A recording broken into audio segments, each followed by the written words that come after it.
to order. Monday, oh, sorry, Ken. Ready? Nice. Monday, October 14th, 2019.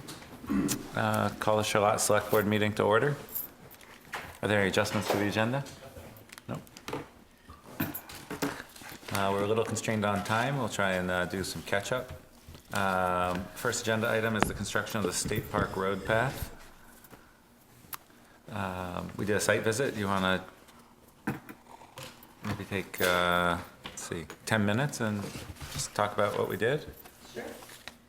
So you all had a chance to see where the trail is going to go along State Park Road.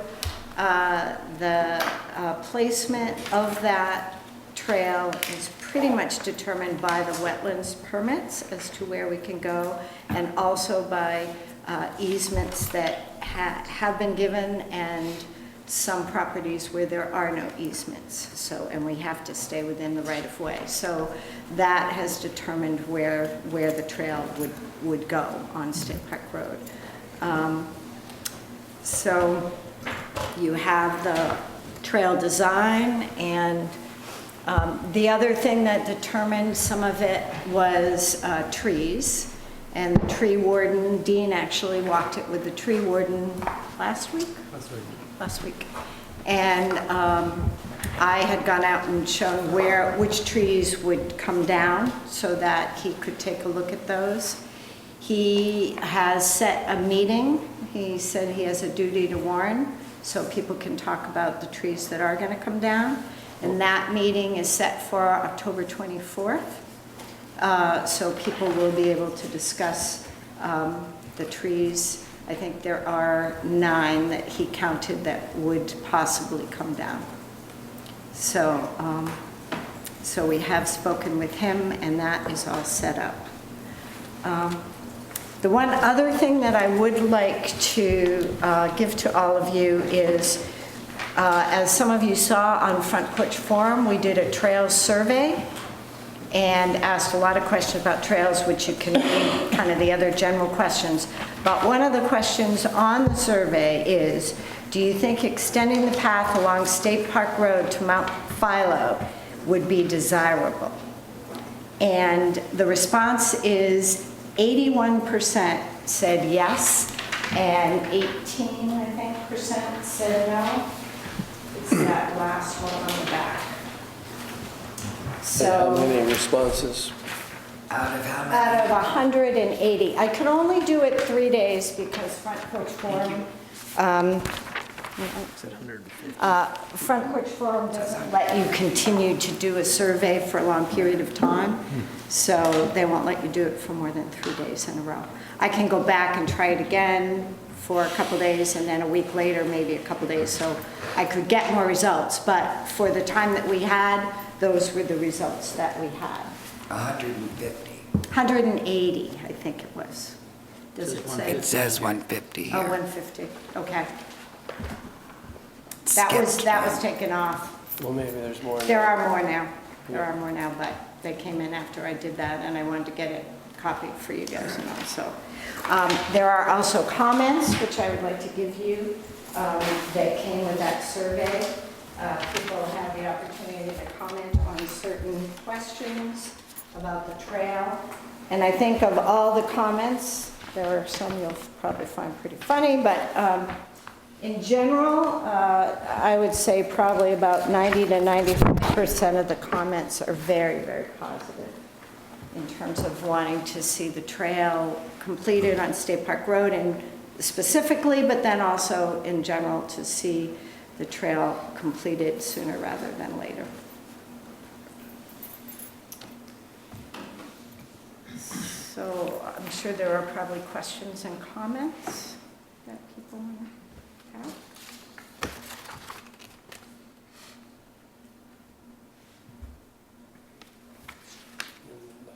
Are those documents on the website?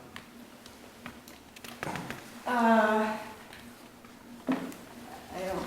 Not right now, but I think he just wants a copy for Yeah, I can get you guys copies of that. Yeah, So, we could do it. we could do it in a minute. Yeah.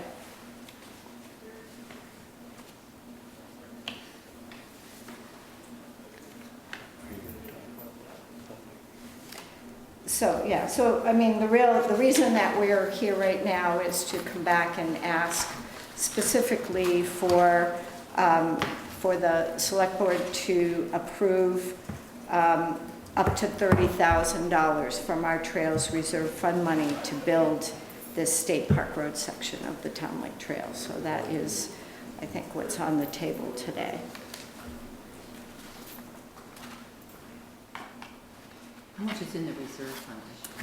Right now, we actually have, I think, $72,000, yes. We had 64,000, there was the 5,000 that we have every year that goes into it, went in, and then we actually had a wonderful anonymous donor who is trying to do a match this year for our fundraising, so for $3,000. So we're gonna, when we do our fundraising in November, we're gonna try and get that out there and try and match that $3,000 and hopefully get more than that, so. Nice. Yep. Can you just say your name for the? Yeah, so minutes? Josh Golick, my wife Mary and I own the 522 Mount Pilot Road parcel where the trail's proposed to cross along State Park Road. I just had a couple of questions and comments. Please. One is that we purchased the property in June, and so we haven't been fully involved in the planning process for the trail up until now. We found out about the select board meeting via Front Porch Forum a few days ago, and then really started to kind of look into this at the beginning of the week. I feel like, for whatever reason, because I understand it was owned by somebody else in June, and maybe they were more on the up and up, I don't feel like we really had time to properly review the information that's out there, because we didn't know that we needed to.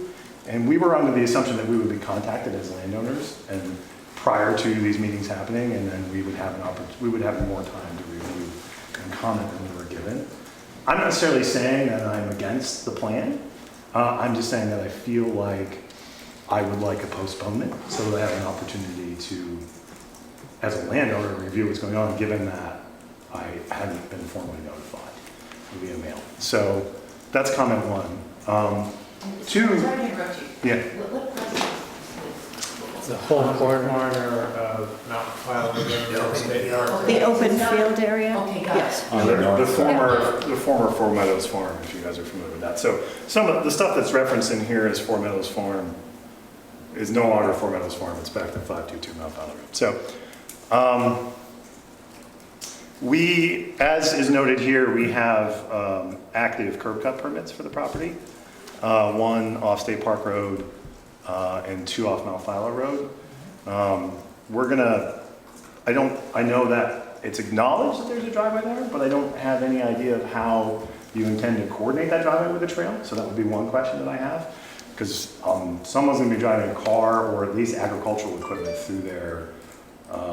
Currently the field's hayed by Steve Denton. We're gonna keep that arrangement. And Ward Preston, they drive hay wagons. Steve brings a dump truck in there to get the round bales out. So I need to be able to get people in there. And the reason why I want it there is there's a permit there, but also, as you've correctly noted, there's wetlands on the property, and we want to try to minimize driving across those. So we try to get at it in the dry areas, get the hay off it, and stay out of the wet areas.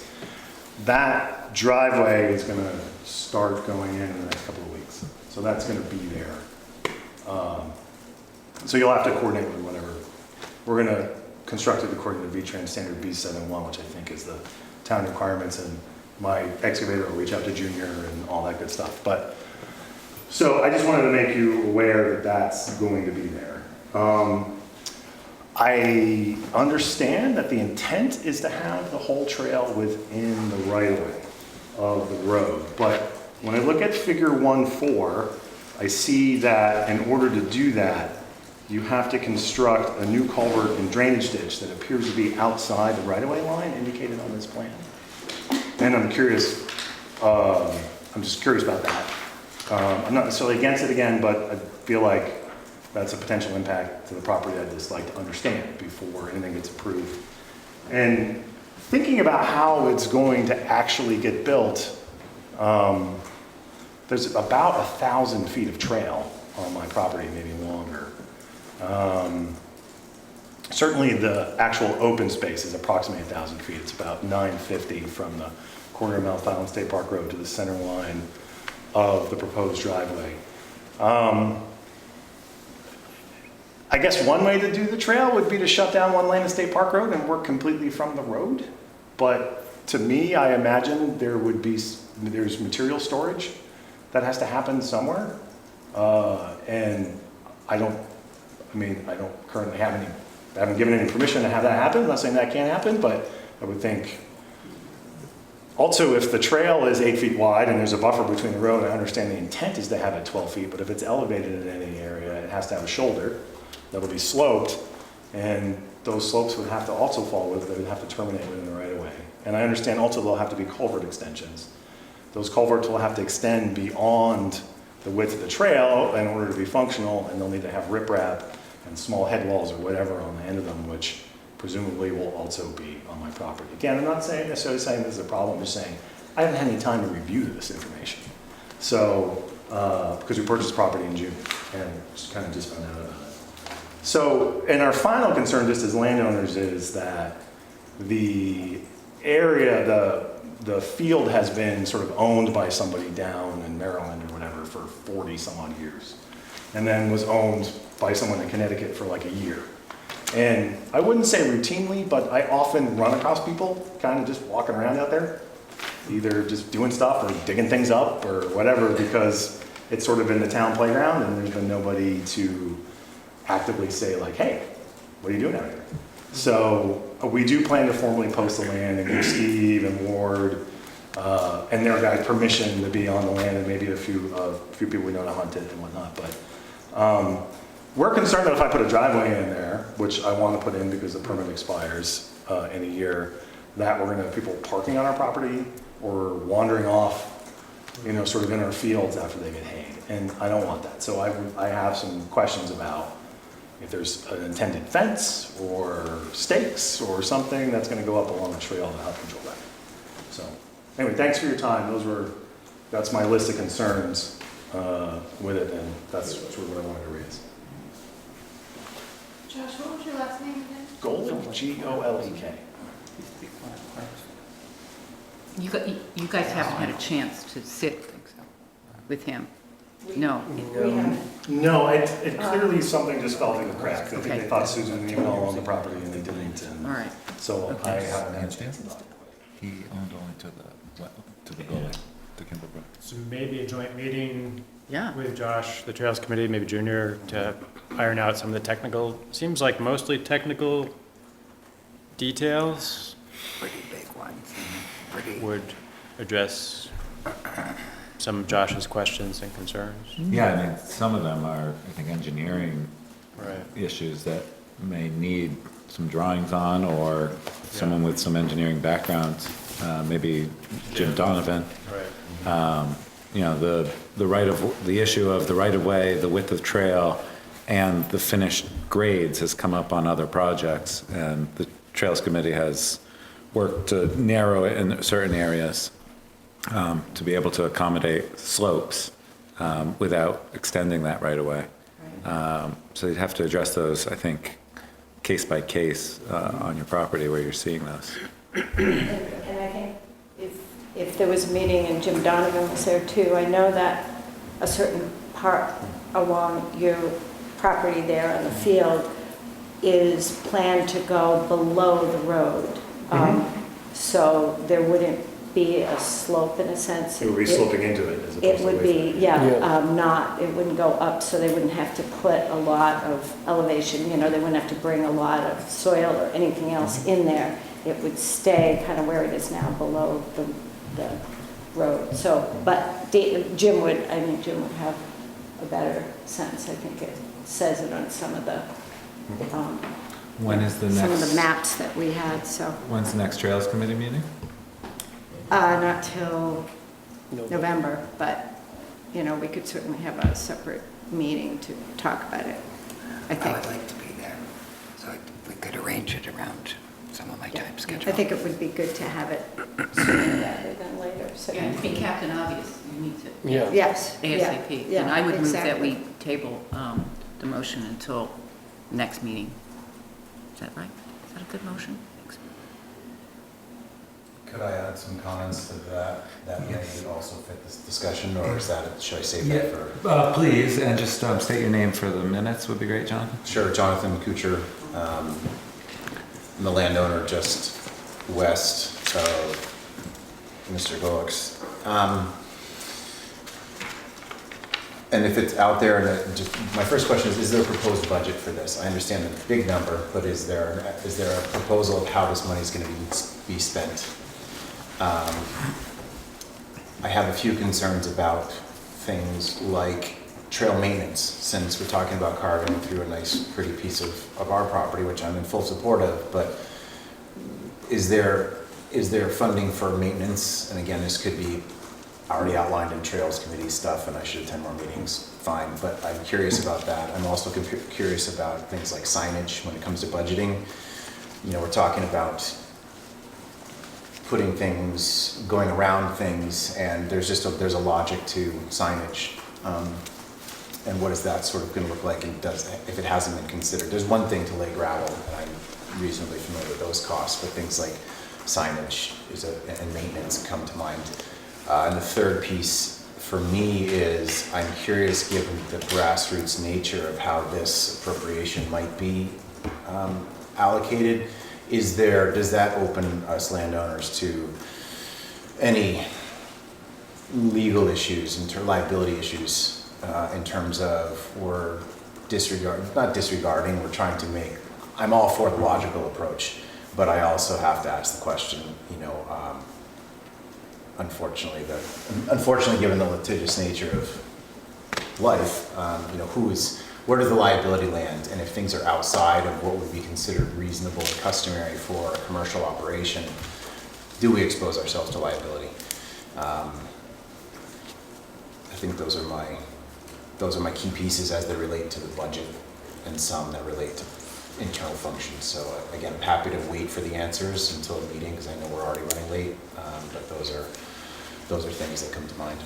We have some unique intersections of volunteer efforts, both with rec here and the wildlife people here. I'm wondering, with more dangerous things such as heavy equipment and chainsaws, does the town have a system for holding harmless volunteers who want to bring their own equipment or bring their own chainsaws? I guess two-part answer. One is the first, I'm not totally sure whether Jonathan's question about liability was with regard to construction or ongoing use. If it's regarded to ongoing use, state statute does hold landowners harmless from public's use of the trail easement on their property. As far as construction goes, the town's policy has been, unless there's a waiver that explicitly the operator signs, generally the town has not authorized volunteers to use power equipment.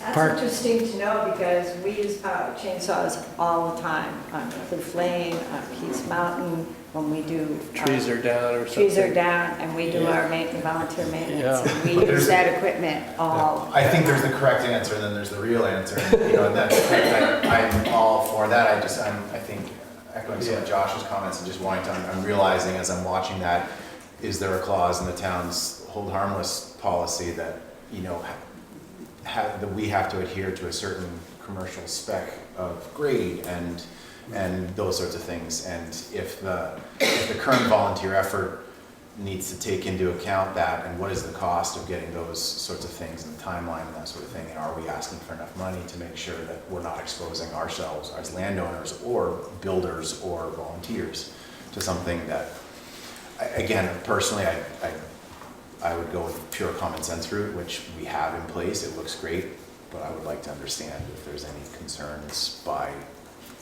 Charlotte Legal or people who have experience with that sort of thing. Yeah, I think to that point, you know, while chainsaws are very dangerous, and the town does host somewhat regularly a chainsaw safety training program that happens sometimes up at the park, so you can get certified to do that. when it comes to a grassroots proposal like this, where you have volunteer dump trucks coming in with material, skid steers, heavy equipment and volunteers on the ground with no clear coordinator or project manager with the experience to do that. That's the type of thing that with these previous trail projects, we have hired that expertise, which comes with the liability insurance, where they're using their employees and taking on that risk. So that's something I think the town needs to consider when leveraging a volunteer effort that uses more than just people power, but actually heavy equipment. Maybe we should put that in the budget too, then, to have somebody do that. At least cost out a temporary policy Yeah. that covers, I don't know, again, we're sort of off my original topic, but I could see a temporary policy covering that sort of thing. Yeah. Is there a hand up over here? Yeah, for our work in the park, I've always thought there was a difference between committee members doing work that are sort of already kind of part of the town and people who come and volunteer on work days. And we usually use a volunteer sign-in sheet that they sign a waiver and, but I don't know if that's what. There is a waiver out there somewhere? There are some samples, and we used a sign-in sheet that we kind of took from, I guess it was the the Nature Conservancy. So you get information about the person and their address, contact information, but also at the top it says, all the proper wording to kind of, so that they're saying that they understand their risks and, Yeah. So we can send you Yeah, what that'd be we've good. been using. Yeah, at least for our normal Right. maintenance type things that we do. I think this project I think may be this is a bit little different. different. Yeah. The scope of volunteerism, I think. Yeah. Okay, well, it looks like we have some things to look at as far as Dean getting some things from legal as far as waivers. Why don't we plan to have this be an agenda item at the next select board meeting, October 28th at 6:01? And we can move the review of the financial audit report to when no one's here. 8 o'clock or The auditor 8:30. is invited, What's so that? the auditor has been. Rick. Maybe we can bump him 20 minutes then? Okay. Okay. And we'll need to just bump tech group too, unless Okay. he's okay with, Tech group is totally fine being bumped. Great. Yeah. sounds good. Let's do that. And if in the meantime, informally, maybe, would you be able to, yes? Yeah, so, that gives me 2 weeks to, Could we meet? could I have more time, only because it's out of the blue, and I have to now rearrange other stuff in order to meet other people, you know what I mean? Yes. I'm not trying to totally delay it. Well, I think the other When's thing the, we when's can, the next meeting after that? the other thing we can do is kind of have a straw poll. I'm personally not looking to, I don't think it's realistic for the town to rush into this big of a project this quickly. But I'm also willing to continue to explore it because I think there's some energy behind the volunteer effort, and I don't see any harm in continuing to develop that, even if this ends up happening in the spring or early summer once it's dried out a little. But so while I'm putting it on the agenda for 2 weeks from now, I don't know how other people feel, but it would be a stretch that we would probably break ground. I think one thing I would ask for is that what sits in the back of my mind is what happens if we have good intentions and it doesn't get finished and we've made a mess. I mean, then we're on the hook to clean it up. So I would like a little more information as to what's volunteered, I mean, and things that are hard costs, like the silt fence and the topping material and just, The plan. Whoever's coordinating this thing has to come up with a plan, I think. it doesn't have to be that specific, but I mean, there's nothing at this point other than we're gonna buy stuff and volunteers are gonna do the work. It's like, well, yeah, at some point in time, once you start one of these things, you can't just leave it excavated without finishing it, And so. it's really just all hearsay, we've never talked about it at the table. And one of the things that the Trails Committee, one of the, conditions was that there be a manager of the, we would be happy to give this money to this volunteer group, but there needs to be a manager of the project. That was one of the things we said. So somebody is overseeing that and making sure that everything's done to the specs. List too of the volunteers who are, so we can get a sense of the scope of, the effort here and who See would what be the doing it. commitment is. Right, right, Yeah, exactly. that would be good. Yep. Josh, would you have time in 2 weeks to put together a list of those concerns? Sure, I can just write them. Is an email okay? Does that have to be a phone? Yeah, that would be great. And Okay. to Dean, and he can forward those to us and the Trails Committee. Okay. Dave? Yeah, you're talking about the volunteers as capital, but the volunteers is a group of people who have volunteered for a particular day now. It's not, nobody volunteered anything for next spring or next summer or any of that stuff. So it's not this thing you can carry around and move around and use. It's not a thing. It's a thing on that particular day. On that particular day, about 20 people have agreed to volunteer on November 2nd, that is. So that's been pushed forward, and if it goes beyond November 2nd, then it's going to get into winter and busy seasons for people and stuff like that. And, I'm pretty sure those volunteers aren't necessarily going to volunteer. So you should take that into consideration and blithely putting it off to spring, summer. I mean, it's been put off for 12 years. Things people who are in construction, I think their big time is starting in the spring and the summer and their livelihood and all of that, whereas November is not as busy. And I think that was the original intent of the timing of it, just. Sure. It's just a I short. would like to really So, appreciate the amount of money to be saved by using these volunteers. And speaking to Dave's point and also recognizing the work that's been done, I might suggest that we consider on the nearer term some sort of conditional, even a conditional. What I'm hearing is there's all this work that could be done, but we're still wanting to understand, is there a sense that this is going to get approved if we can ask the right questions? So it sounds like Josh has a bunch of questions that he'd like to ask. I have a bunch of questions and concerns that I'd like, and I might suggest that on the nearer term, we table a conditional approval so that we have an understanding of what, when we start writing a budget, is it feasible? Are we all, because they've done a ton of the legwork.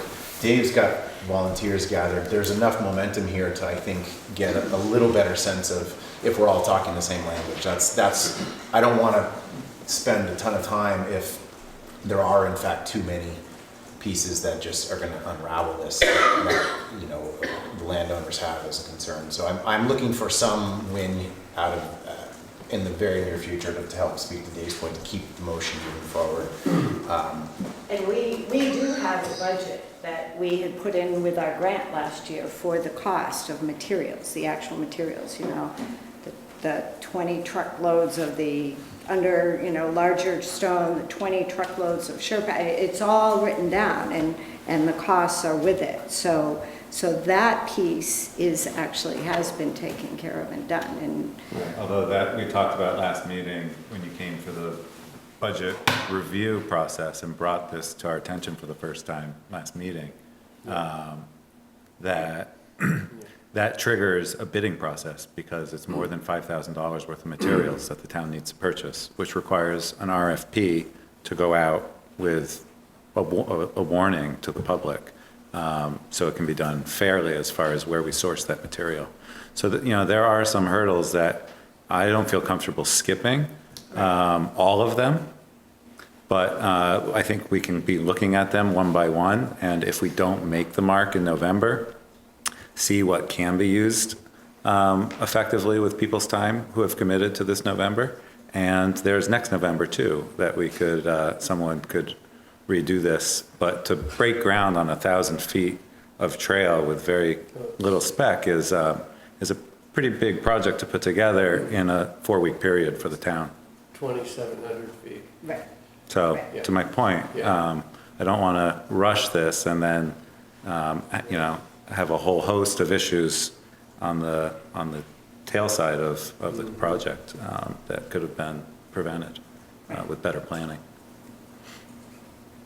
And my concern is this gentleman whose property is going to be directly affected needs to be Right, well, right the with you. meeting, I would like to see if we could have a meeting sooner rather than later, if it fits your schedule, and Carrie wants to be there, and I think Jonathan wants to be there, and we'll see if we can address the issues and questions that have come up, which are the important things, definitely. Dave?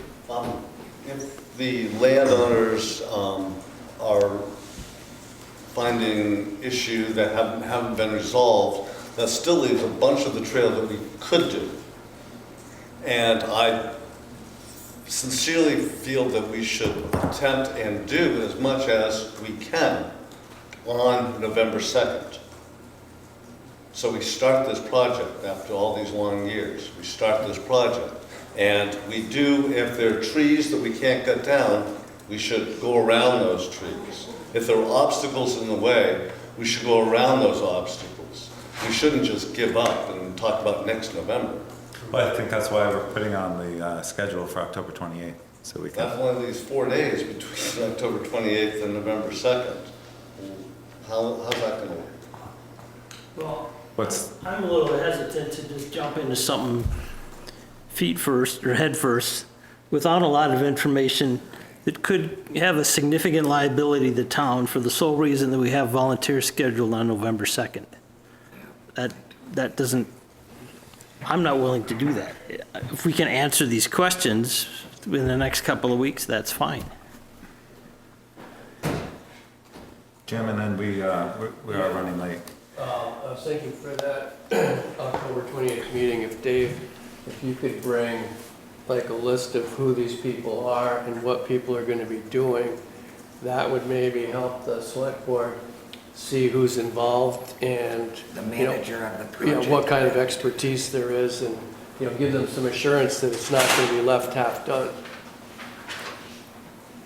Yeah. I'm happy to try. These are busy, There has to expensive be a people, plan for us and, to look at. I can't be playing around with it. But there has to be a plan, David, that we look at. I appreciate and that. understand the whole path of how it's gonna make a path, the path to get the path. Pass squared. Path squared, good. Okay. We appreciate everyone's time. Thanks.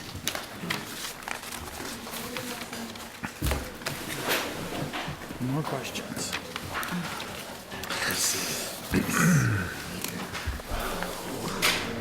I was expecting this in my packet. Yeah, yeah.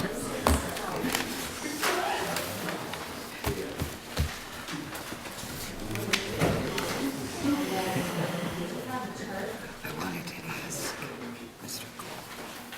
All right.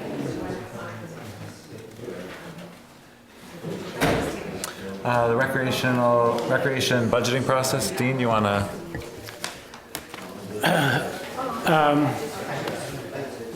I think this is a follow-up of previous discussions, some of which I think has occurred off. Continue on. The recreation budgeting process discussion has been an ongoing thing, and I think there's been maybe a little bit of some communication issues between the director and the commission, and I think there was some thought of trying to make progress on that. I'm not exactly sure what that looks like, and unfortunately, the director is out of town, on her way back into town. She may be able to call in, but I'm not sure whether that's going to happen or not. When are we having a first look at? The 28th. On the 28th? And, yep, the director did put out a draft, and I think the commission's going to meet and discuss that, I believe, on the 22nd. Bill, do you think that'll give the commission and Nicole enough time to look at the budget process? I don't see any reason why not. Great. Okay. So we'll kind of take this up on the 28th, if that's okay? Sure, yeah, yeah, that's fine, yeah. We had a little, there was a communication issue, and I think maybe the select board gave direction to, I believe gave direction to the director, the rec director, that maybe was not communicated to the rec commission, or if it was, we didn't hear about it. So, communication, yeah. So yeah, it does need. We need better communication. We've operated under a certain format for 18 years, maybe even longer, and it changed this year without, or it seemed to change this year without any notification to the rec commission. Got it. So it would be great if those channels of communication were a little more open. But otherwise, I think, given the process as it's now turned out, the end result will be the same. Nice. So, as long as the commission now seems to have input, which we did not know, for a little while it seemed like we were being bypassed. Got it. If that's not the case, then everything is status quo, sort of, and we'll continue on. That's good. And thank you for all your efforts to keep the lines of communication open. Having spent quite a bit of time looking at all of the source documents, it does require a huge amount of cooperation, and I'm hoping that that you can continue to add to that. Cooperation, key word. There you go. Yeah, thank you. Thanks, Bill. But I think we're going to. We're pretty late. Yeah, I'm sorry. So we'll pick that up on October 28th. Okay. Let's see, the announcement of agricultural lease for the Charlotte Park and Wildlife Refuge. Sue and Jenny are here. You want to bring us up to speed? So I'm sure you've received the document and probably looked it over. This was drafted and approved by the Park Oversight Committee with Dean's provided his input, and there have been some more recent changes, some dates put in there for the process. We just have a couple of additional things, and wanting to set a time for the site visit at the park on November 6th. We can probably set a time for that, and then just a slight change in the wording on the second bullet regarding mowing under requirements. But this is because the park lease expires the end of this year, and it's time for a new lease. We've had some experience with these leases, and I read the proposed RFP. I think that one of the things we learned is to make sure it's really clear about along roads and brush, right,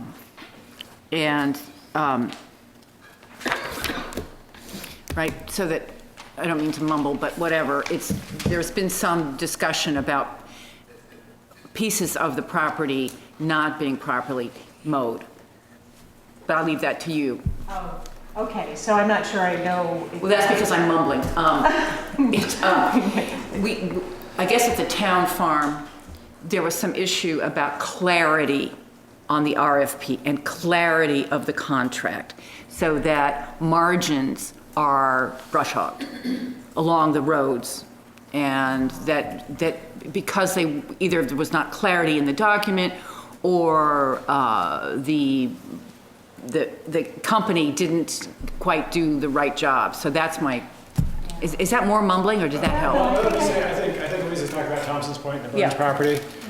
So not necessarily the park, but it's just a caution. Yeah, and I think there are a few different places where there's guidance for the farmer who's doing the work, and we've tried to pick out the most important things to consider right now, and then there'll be some things specified in the lease, and then the park management plan spells out further details about responsibilities. Good. Okay. Also, some of the issue that came up is the intersection of brush hogging contracts that the town has with lease contracts on fields. And that intersection doesn't really happen in the park. So it's leased to one person or one group, and then the park actively manages Okay. margins and. Good. I'm good. I'm good. Units, and they're defined and mapped, and then there are areas that are managed by the park, and those are also defined. But we do want to make sure that that's Okay. clear for people. Did you have changed language for the second bullet? Is that- We were talking about adding, it says mowing and in parentheses haying, and you thought it would be good to add and removal of hay bales.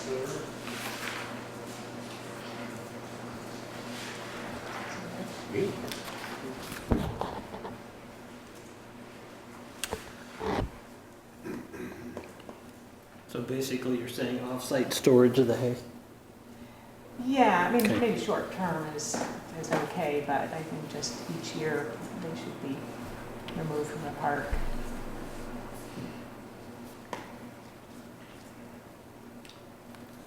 Is there, I mean, not to push this too hard, but is there a preference for storing them temporarily on the edge of the field or anything like that, or is that?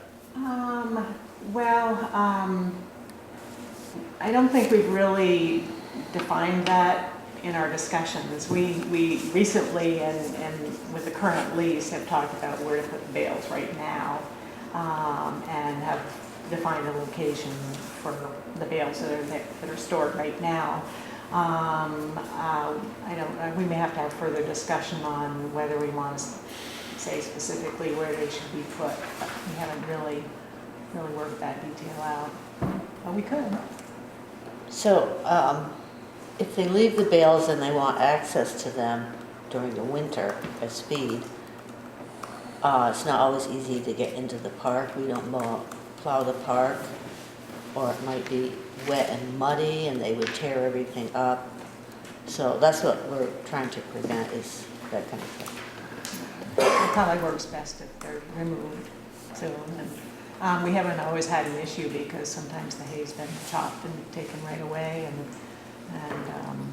we've had large bales. Would it be better to have a date on here when anything has to be taken off the property? I mean, like, if you said November 1st or December 1st, We're gonna have a lease that's gonna be bigger than this. Once people think they're interested and they make their proposal, the lease itself is pretty detailed, and that would be a good idea to have that on there.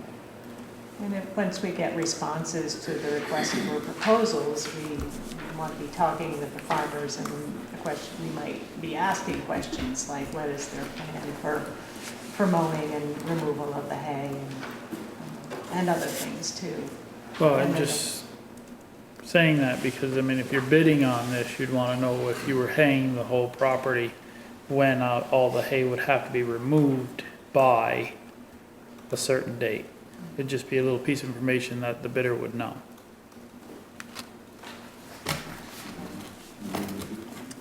I'm not sure we've had enough discussion about it to really set a date. Well, you might have to discuss it with the farmer to find out any final cuts and, Yeah, we or, could you know. set a date, but I think that it's, weather is always an issue, and. yeah. Okay. Is there a date on here for when the bids will be opened?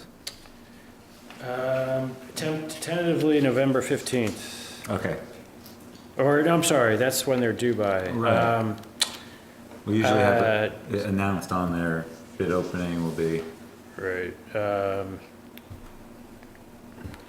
Actually, the next meeting after the 15th is the 28th, I believe. 25th. 25th? So, Well, we could, yeah. we could assign, the motion could be to assign someone to open it here in public, open any bids, be between meetings. That would give us enough time to get the information compiled for the 25th meeting. Yeah, the opening can be at any time somebody wants to be here. Right. Doesn't have to be at a warned meeting of No. some sort. If we delegate someone to open the Right. bids. And the intent was that we wanted, I think 3 years ago, just have it in a public space so bidders can come and see the opening. So actually, it would be best to open it on the 15th if possible at 4 PM. Yeah. And that way, I think the park committee wants to be able to review them and make a recommendation to the select board. Well, I could do Yeah. November 14th. I could make that if someone wants I'm to away. include that in the motion. And there were a couple amendments you have? I already incorporated mine. Okay. I mean, from them, or no? Just that one about removal of the hay bales. Okay. Is there a motion? November 15th, I think I got a meeting that night. No, I'm away, so. I think I got a zoning meeting that night. So I'll make a motion to approve the notice of a 5-year lease bidding opportunity for haying the Charlotte Park and Wildlife Refuge, as presented with the amendments discussed to be opened at a meeting November 15th at 4 o'clock, presided by our illustrious select board chairman. Is that you? That's Not at 4 o'clock. Dean, can you? So it may not be a meeting, it would be just opened by the select board chair. Is that right? Yes. Second? Yeah. All those in favor, indicate by saying aye. Aye? Aye. Opposed? Thanks, guys. Next up, approval of a $600 repair to Thorpe Barn. Probably got an email from Dean that spells out the costs for that and the plan that Lauren Cox is able to do the work using, what happened was some boards came off the north side of the barn earlier this year, and there are some loose boards, and they're up high on the north end. So the cost should be no more than $600 from what his estimate says. Fund for that. So it would There's be quite a the bit of money in the budget. Yeah, and Thorpe Barn, I saw it somewhere. And it would be from the Thorpe Barn Fund. yeah. Yeah. I'll make a motion. Oh, I was gonna do Yeah, it. please. I'll make a motion to approve a $600 repair to the Thorpe Barn, not exceeding $600. Second? Okay. Any more discussion? All those in favor indicate by saying aye. Aye. Aye. Opposed? Thank you, Jenny, for coordinating that. And Braxton Robison? Hi, welcome. We're interviewing you for an appointment to the Charlotte Park and Wildlife Refuge Oversight Committee for a term of 3 years ending April 30th, 2022. You want to tell us a little bit about yourself and why you're interested? Yeah, I mean, I moved to Charlotte in April 2016 and pretty quickly got interested in the park. It's just like, it's amazing to have this resource. And I've been doing some work, and I have a young child, so I haven't been as involved as I was hoping. But you know, I go out there and like help cut brush and stuff. And I'd like to get a little more involved and just kind of keep helping this group. And I've known them at this point for a few years, so I feel like I know what I'm getting into. I mean, I'm saying I know that I'm going to enjoy it. I'm not walking into something I'm not familiar with, and so yeah, I'd like to help. I mean, I have some ideas where I've been interfering with their meetings already, but I'd like to be able to keep doing that, maybe in a slightly more formal capacity. So, yeah. We welcome the volunteer effort, appreciate it. Is there a motion? I'll make a motion to appoint Braxton Robinson to the Charlotte Park and Wildlife Refuge Committee for, when does the term end? April 30th, 2022. April 30th, 2022? Yeah. Is there a second? I'll second that. And with much thanks to you. Thank you. All those in favor indicate by saying aye. Aye. Aye. Opposed? You're locked in now. You're ready. Thank you. Have fun. 3 years. I've been pretty fast. Yeah, I've already been Almost caught up. for a couple of years. Public comment. Couple. Julie first? Two questions. Former Chair Lane Morrison started a discussion on Front Porch Forum about an opportunity between Heinsberg and Charlotte for police and rescue. Do you think that's something you guys might consider in the future agenda? Yes. Yes. Cool. And you know I love speaking in public, so. Following up on the Airbnb concerns from residents, is that now over with the Planning Commission? That, you know, the group of people that came from. Yes. Let's find out from Dean. You know where that is? I exchanged emails with the chair of the planning commission, and we haven't actually gotten to meet to discuss about it, to discuss it. So I think it had been with the planning commission, but they haven't been focused on it recently, so it might be something they're going to get back to. Okay. Thank you. Yep. Susan? Susan O'Hanlon. The select board has approved a steady stream of bicycling events on the roads of Charlotte. And this raises the question of safety and suggests that we should establish some ordinances for the improvement of bicycle safety in Charlotte. This isn't just a question of hazards to bicyclists, but also hazards to the township from lawsuits because we failed to adopt any safety ordinances.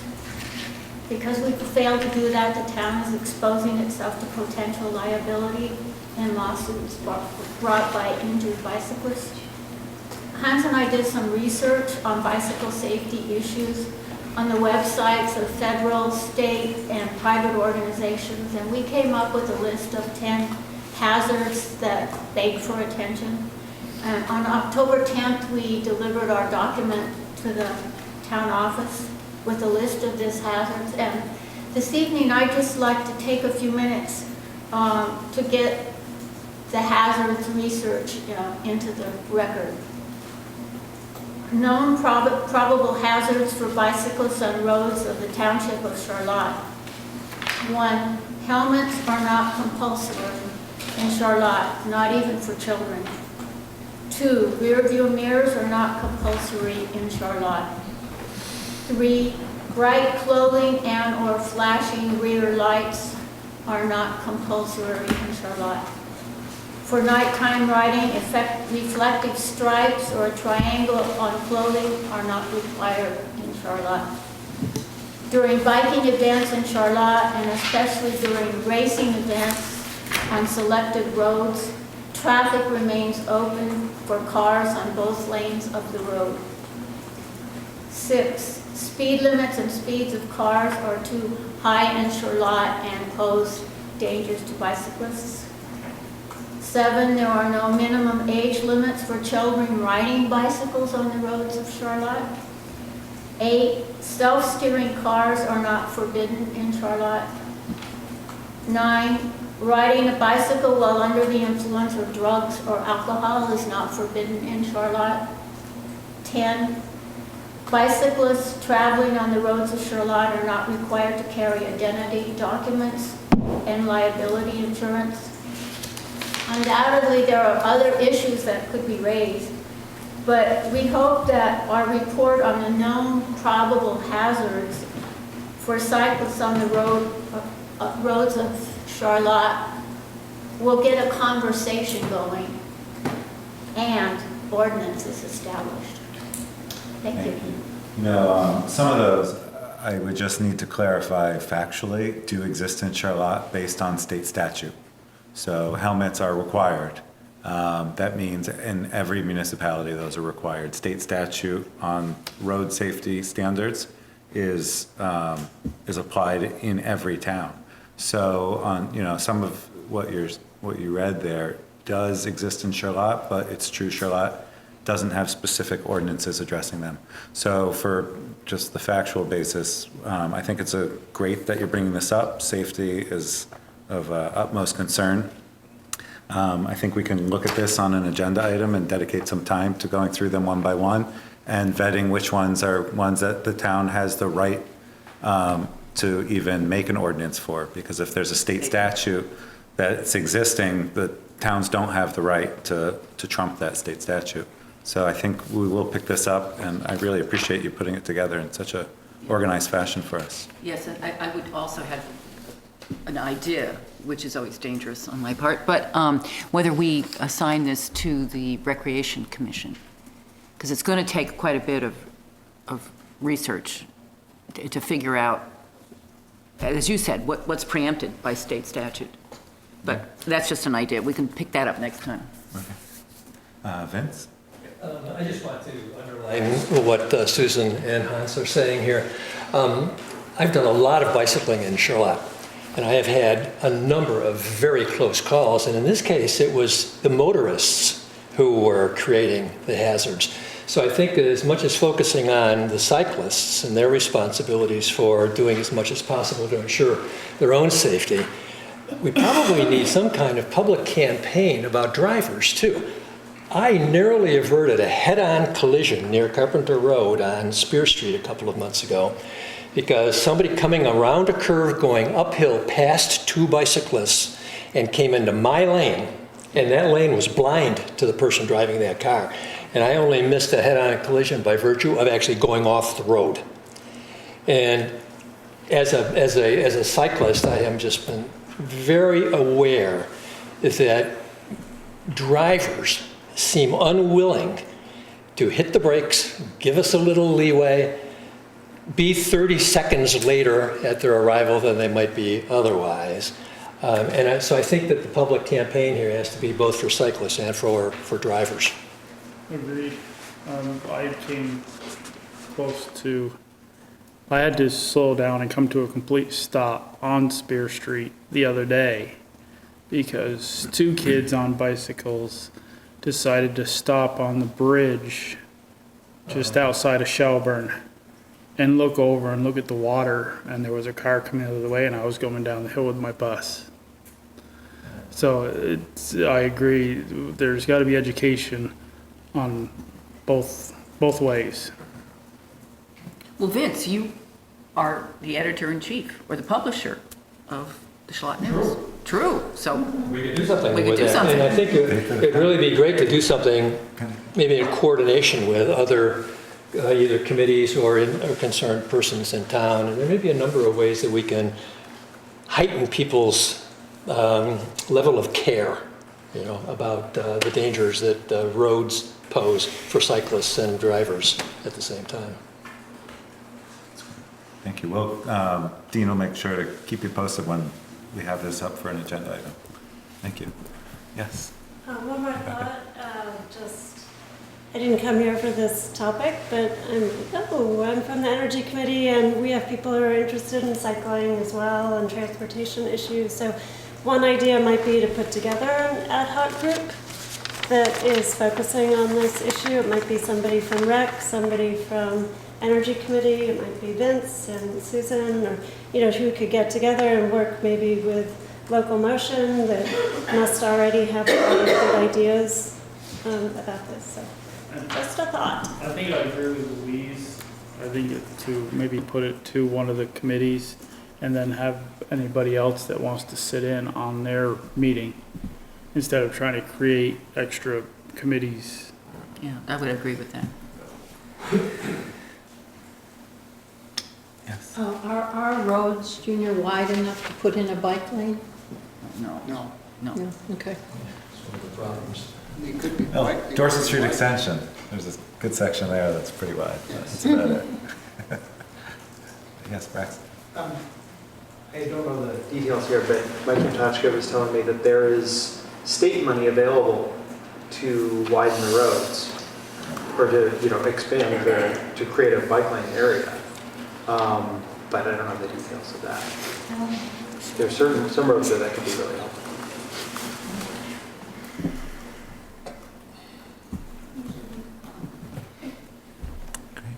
Are there other public comments? Well, I think just before everybody goes, I just want to mention the pink T-shirts. It's Breast Cancer Awareness Month. If you think these are stylish, as presented, they're available across the street at the fire department. You can have your very own. And the money goes to, I can't remember the name of nonprofit that supports. Oh, Patrice told me and I wrote it down and lost it, so I'm a loser in that department, but Stop by with some money tomorrow. Got A+ for advertising. there you go. I'm fully in favor of these T-shirts. We should issue an ordinance requiring every bicyclist to wear one. We'll donate the shirts. Right, number 11. Thank you, Hans.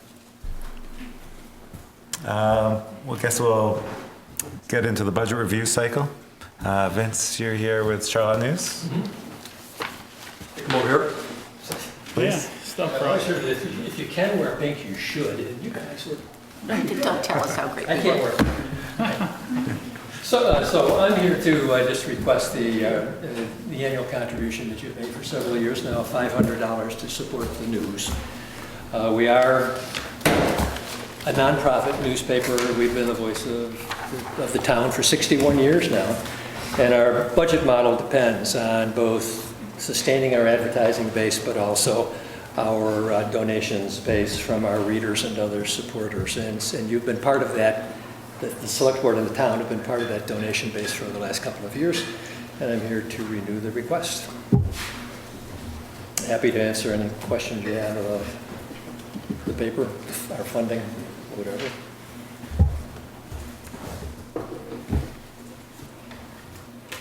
You do a great job.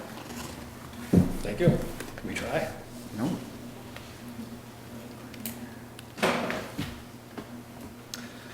Okay, I think it's penciled in. That was easy. Get those bicycle safety going. Okay. Okay. Thank you. Thanks, Vince. You're entirely welcome. Charlotte Little League. Chris is here. Hey. Guys, Chris Bofet here for my annual visit. Little League is alive and well still. The line item for the Berry Farms continues to be a very important one to the ongoing success of the Little League. We are just asking for level funding once again. And just for those who don't know, it is, we talk about Charlotte Little League, but we have 4 and 5-year-olds, and we have Legion League adult players, and those fields are used from when they're dry enough in April, right up until, it's the fall baseball has ended. So there's great use of them. What I don't understand is why people no longer have to stand out at the town beach in the freezing cold with the wind coming off the 40-degree lake. And because that's what I had to do for a year. There's still the option. No, there's still the option. It was cold. Yeah. Anyway, no, I missed the sunset, so yeah, I know. I was just down at Berry Farm looking at the we field. had a lot Looks of great. little guys down there back in the day. So simple request for level funding. Came up in previous years. You use organic fertilizer? We do. Yeah. Yeah, that's been, we've been very lucky. Natural Lawn has held their price. I've been involved for about 15 years, and I think they've had that same price for us. Part of their way of supporting us, so price hasn't changed. Are you seeing a ramp up of use over the yes, relative to, I always like to share 12, 15 years ago, you didn't have lacrosse.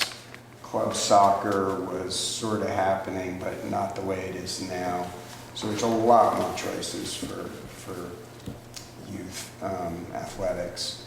And there was a time there when lacrosse was new to our area where we saw a big change.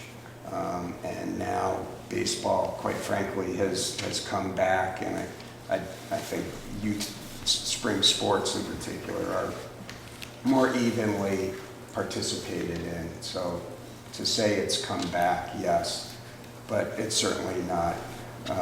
15 years ago when you didn't have all those choices, it was certainly bigger. But it's nice that it's. But it's and that's why I say it's alive and well. It's nice to see. Is the 4 and 5-year-old T-ball? Yeah.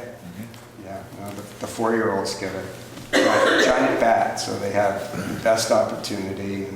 And softball, yeah, softball for, is also there for Now, is this a participation. school activity thing? The school, unfortunately, Charlotte Central does not have baseball anymore. But the Little League has the Babe Ruth level, which those school kids end up participating in. And this is independent of the recreation It program is, in yes. Charlotte. It It's the is. Little League. We're a nonprofit. Yeah. So those kids still play, it just takes place with the league instead. Well, level funding is admirable, so we appreciate that you're able to do that. Thank you. Thanks.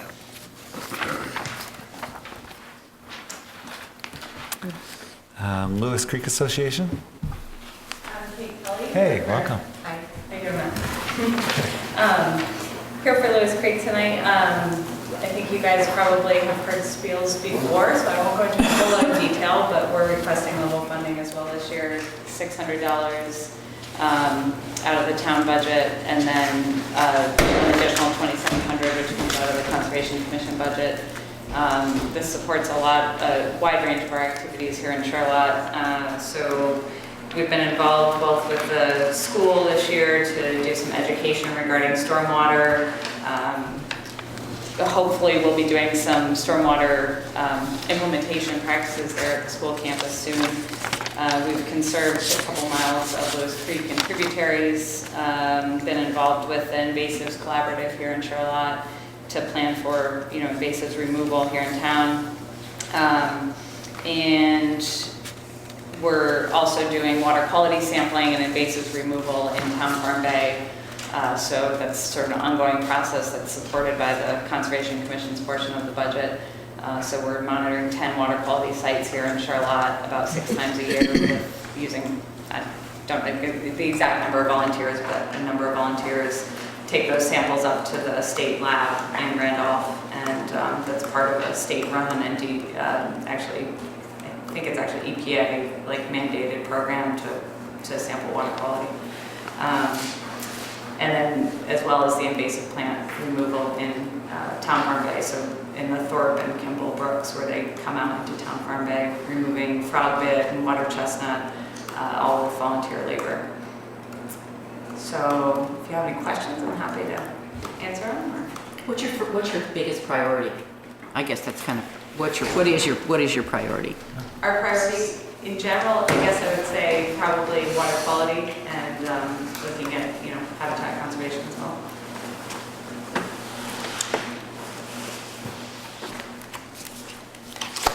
You guys look cute. We were hoping you'd notice. We got a deal for you. So bright.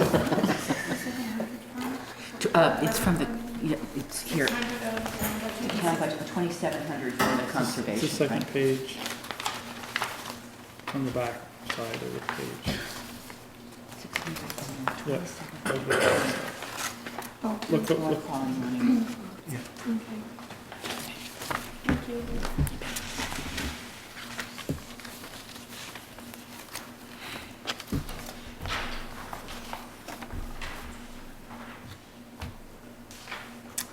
Great. This also represents level funding from last year. Thank you. Any questions? Well, it can dovetail right into Conservation Commission. 2,700 we know about. We do. A lot of, it seems like we're a pot for a lot of people here. We wanted to request $5,225 and more, but we don't know what that more will be because we're trying to dovetail with the Energy Committee, and that will be explained as we go along, I think. But basically, it's standard Green Up Day, 300, membership to the Vermont Association Conservation of $50. We're trying to do more education and outreach with the town we need to add a couple of cameras along with the chips and cases for wildlife. We're getting more and more data on that. And of course, Lewis Creek and Chick, which are dealing with invasives. So pretty regular. Just a clarification, the original budget included 50 for Green Up Day, and then Linda did send a correction, but I didn't get that up on the website yet. Okay, so we're, But the total does come to 5,275 when you consider 300 for that extra 250's in there? Green Up Day. Yeah, I think it is.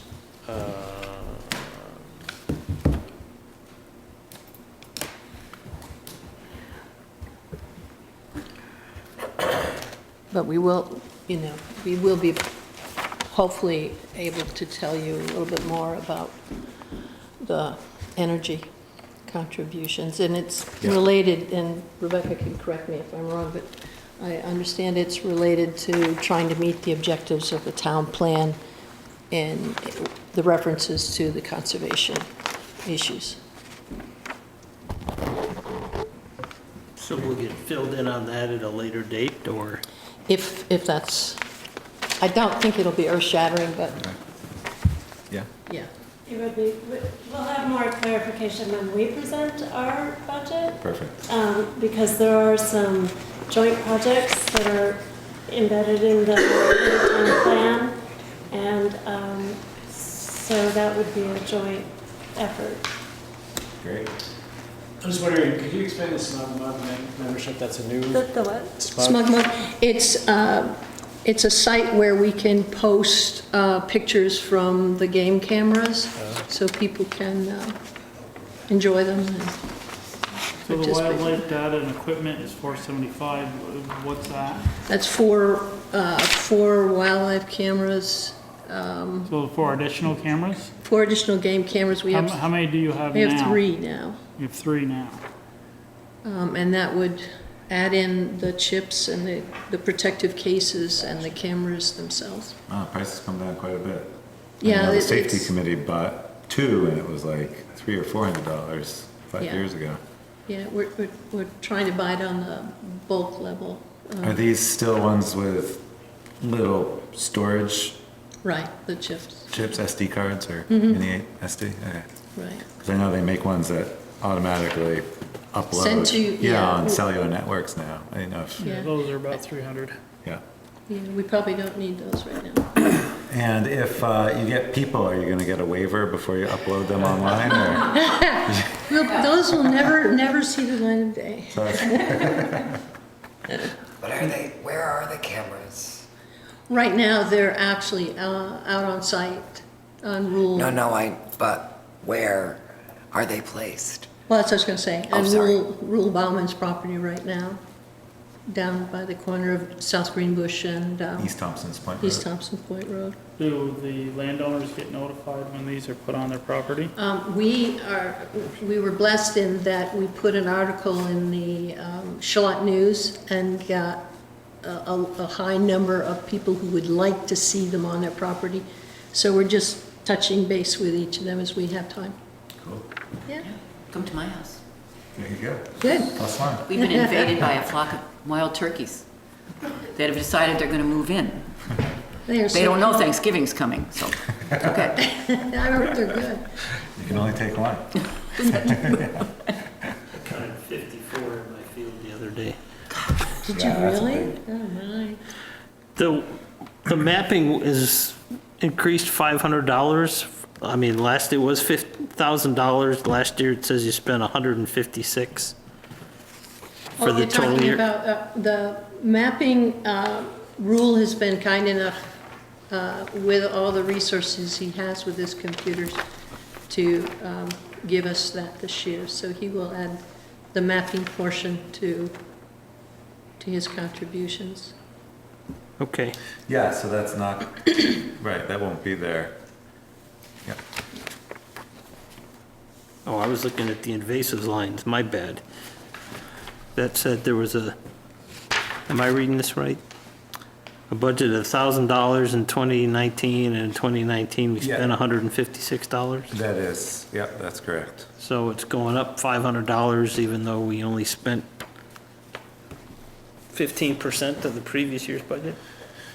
Mary cut us off because we didn't spend the budget because we had expected to get UVM interns and to pay them to do some of this mapping and stuff. But as it turned out, we didn't get to it, so. No, I was down to the invasives, is the one that actually, the line. The that I was looking at. 1,000? Yeah. That went up. That's our contribution to Chick, to. That went up to 1,500, but according to the accounting here, we spent $156 last year. It looks like the request this year is for 1,000, even though I see that in the line item. I know it might be from last year that was left in to the comment, on the comment. Is Yeah, that- I'm not, Yeah, I think that's the current budget cycle, we're at 1,500. Okay. So they're reducing it $500 for next year. Well, paid to date is the FY19 budget cycle. That was the actual, right, that ended July, right? We're in the 20 budget cycle. Yep. Okay. Yep. So we got $1,300 more to spend by the. What'd you say, Fritz? No, I don't think the actual for FY20 is in here. What are you, So I don't know how much they've spent since July 1 with Chick, with the invasives. I know the Phragmites and the wild parsnip have been the two big ones, and Sue Smith had another one that I'm just blanking on right now. The yellow iris are under, I think that was one of the reasons for Lewis Creek. Right, I mean, I'm on the Chick committee too, so we haven't spent down all the money yet, but we intend to, and estimate that 1,000 would be the next fiscal, for the next fiscal year needs.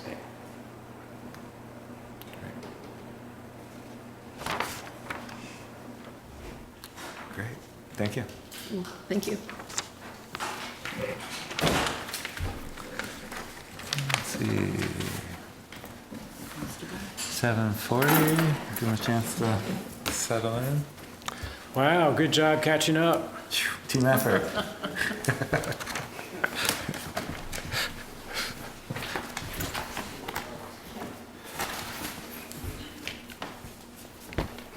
Three-minute stretch. I'll take it. There. Oh, hey. What was Tracy's last name? Chris Boffa. Oh, was it? Oh, Chris. Chris. Yep. Tracy. Boffa.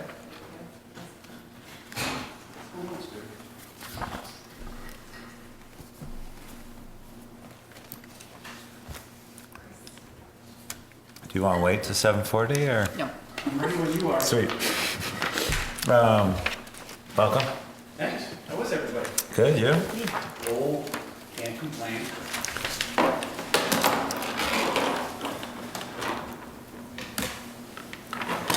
This is kind of the first iteration of the budget cycle, and just wanted to get your take on what you think you need for next year.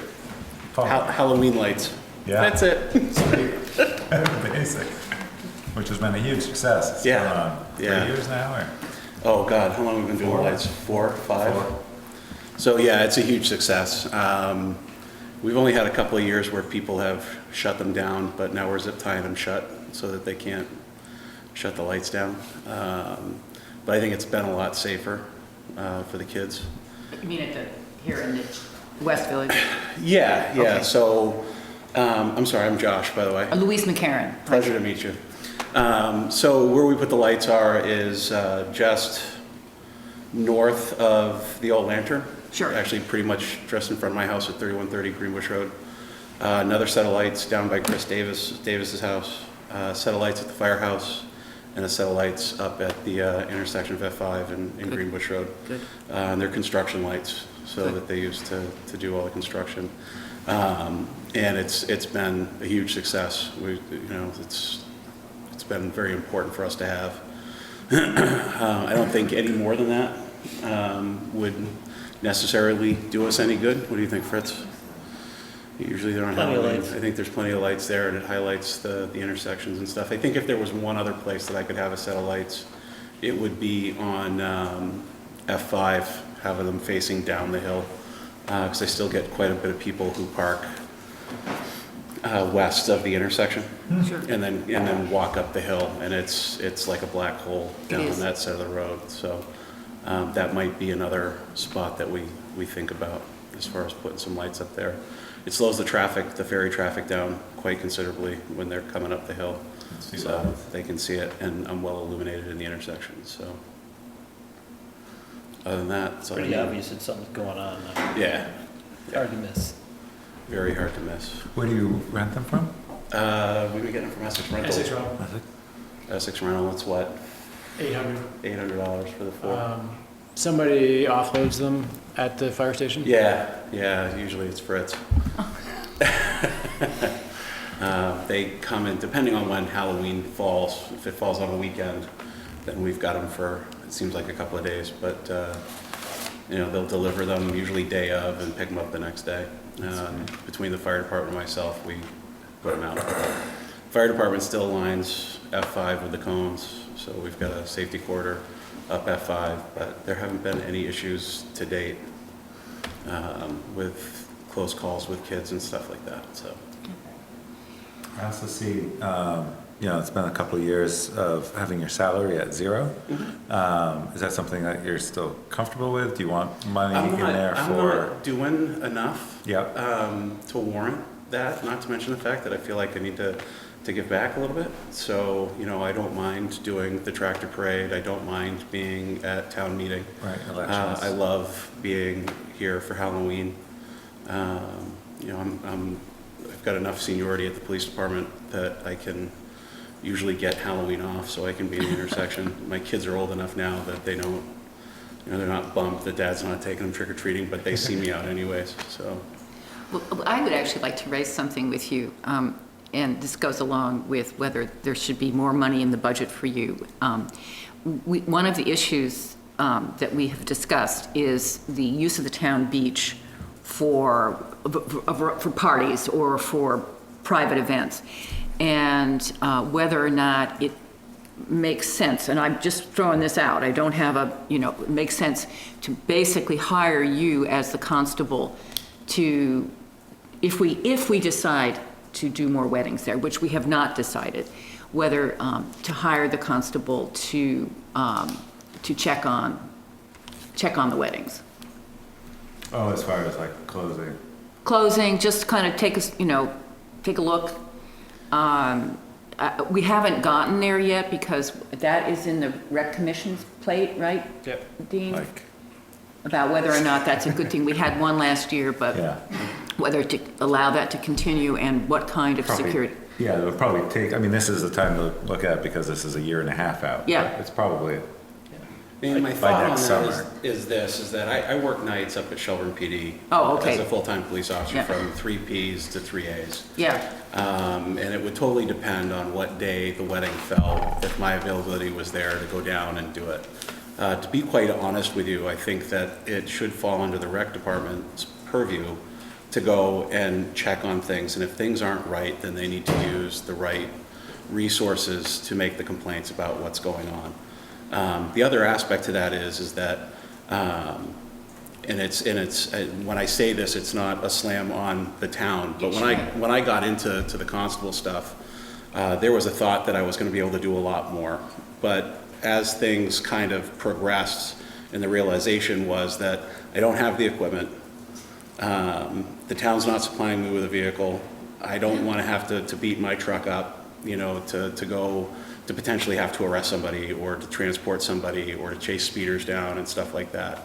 That falls, I can do all that stuff, but the town's budget for the constable position would increase dramatically to make that happen. I think that's something that, at least from my personal perspective, the issue of security in Charlotte is in front of us, and this is just one little piece of it. Sure.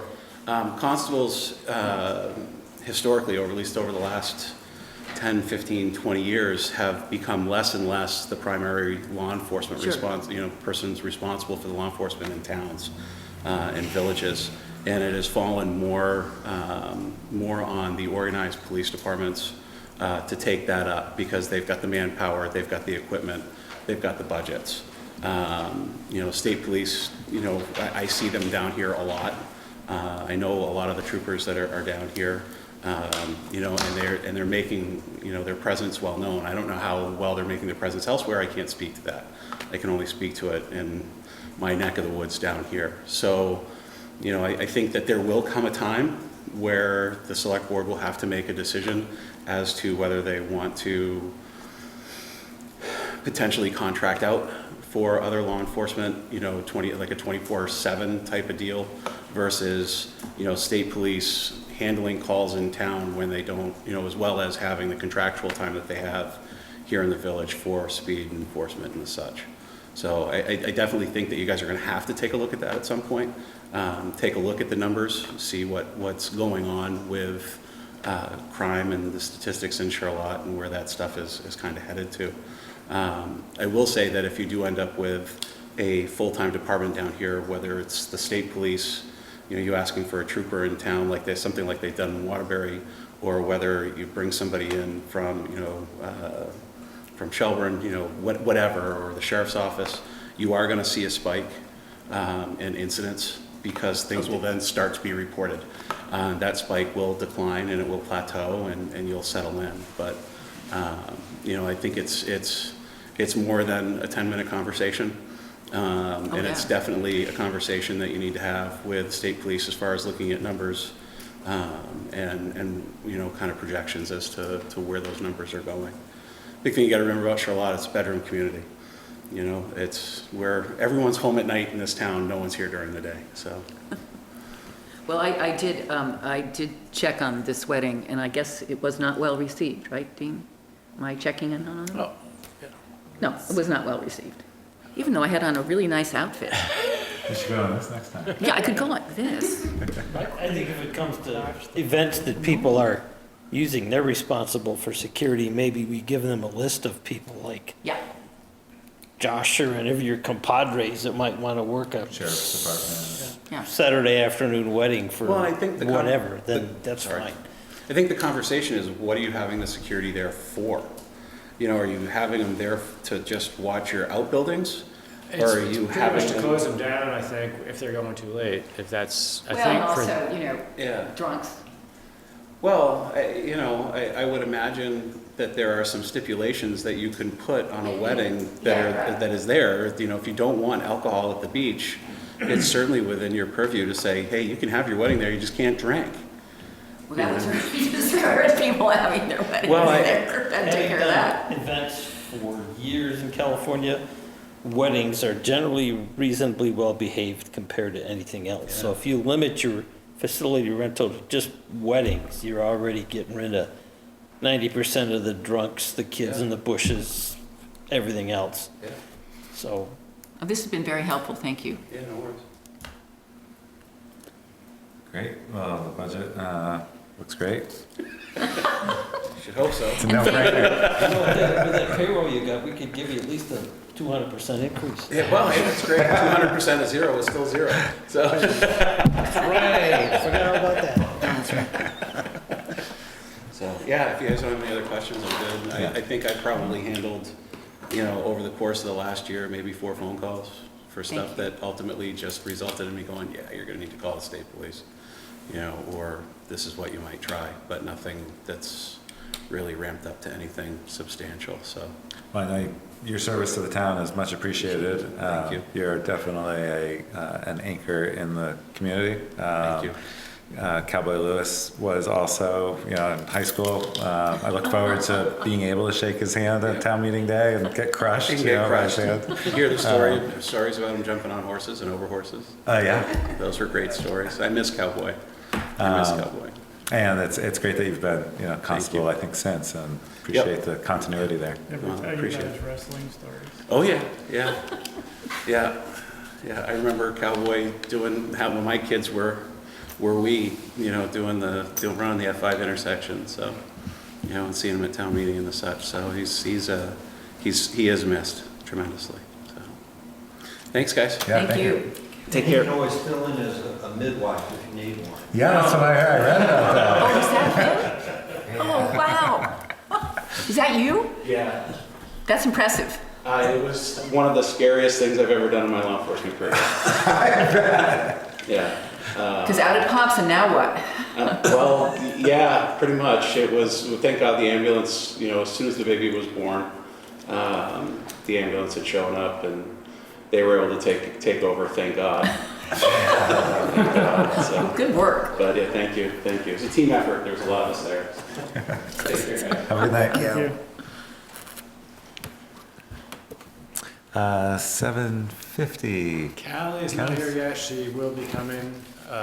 So she's targeting around 7:50, but she might be a couple minutes late. Let's go. The conversion folks are here. Conversion? Hey, yeah.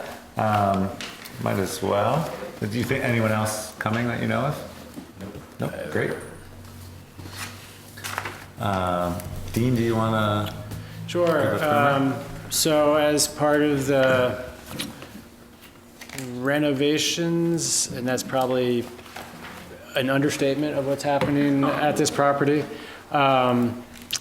the house itself, either it's in the process or maybe by now it has been moved to the south on the property, and as a result, the power that currently crosses Heinsberg Road is changing from secondary to primary. And my understanding is it's proposed essentially, so it's in the red here, for this, at the same location, or actually I guess it's the blue, which is in the same location as the red. It would be supported by a pole on the south side and then go underground to a cabinet to the house. So it just seemed with any change, it's fairly small change, and maybe it's really below the threshold of making any changes to that, but it raises the opportunity for a discussion of whether there's an alternative to power across the road, because the town plan has been strongly supportive of undergrounding power where possible. And it does turn out, just as an alternative, aside from undergrounding at that specific location, there is already a pole on the south side of the property, which is shown in the yellow over here, that would allow undergrounding from the pole. It is a longer distance, so there is a higher expense there. So there is a trade-off. There's houses on the west side of Guinea Road. Where's their power coming from? It's up from, West side? the power comes up Guinea Road. Sometimes on the west side, sometimes on the east side. But that's not being looked at to don't follow the driveway. Yeah, in that further than- location, I think it's on the west side. I think the power is on the west side of Guinea Road there. Got it. So it would have to cross Guinea. Right. Well, that's why I was late, because I went and looked at it, and you and I had a little conversation, and not much is going to change aesthetically, because they're still going to cross over. My observations were much more to you about if you go to a primary power line, the tree trimming rules will be much higher. Correct. And so that however you do that, but and that stuff is becoming, tree trimming is becoming critical, and so you want to, right, that was my only observation, that where you actually put that. There'll be an opening in the Well, current yeah, tree. because they're gonna want to come in there and trim those trees, and they're quite beautiful, but. So primary is maintained by Green Mountain Power versus secondary is maintained by the landowner. Well, that's right, it's you don't have to tree trim on what is essentially a drop. Correct, and the pole will be on, the new pole would be on the owner's property. And then the owner would still pay for the Green Mountain Power to get to where it needs to go from that pole. Well, I did have one question I thought of. What is the need for a primary? Getting primary power further into the property now that the house is moved Yes. is a more efficient use of power because you're getting the transformer closer before secondary power, which is Okay. less efficient. Voltage loss if you go Yeah. a certain distance before you run out of volts, so if they No, leave the right. transformer over here, they're gonna be. No, I just think that was my only observation is because, yeah. And I think in part the reason, we also had thrown out a third option here, which was directional boring underneath the road. But we know that there's ledge on either side of the peak of the road. And in order to directional bore, we'd have to blast first in order to start directional boring, which seemed to be impactful to everyone, including local wells. So the option 2 in yellow was proposed. And we're up for both. I mean, it doesn't, you know, we were just trying to get out enough information and what the town would want, so. I mean, the new primary, I mean, that looks like it's gonna be with the pole, the way you have it designed down here. Could that pole be moved over farther so that it basically went in the driveway entrance? Absolutely. So that there wouldn't be any real trimming that needed to be done at this time? It would be going through the two. It'd be going through between the trees that are there now. I mean, would that be a possibility? Absolutely, yeah. I mean, the pole could go, I mean, the question was, which alternate would you guys prefer? And then where that pole slides in that is actually line of sight would be actually better to have the pole there, just from a viewing standpoint from the new house, so. Oh, the positioning was set up for the new house to be able to look out through that area? Not compared to their views to the south and to the east. Right. But it would just be blocking the view of the pole on their property.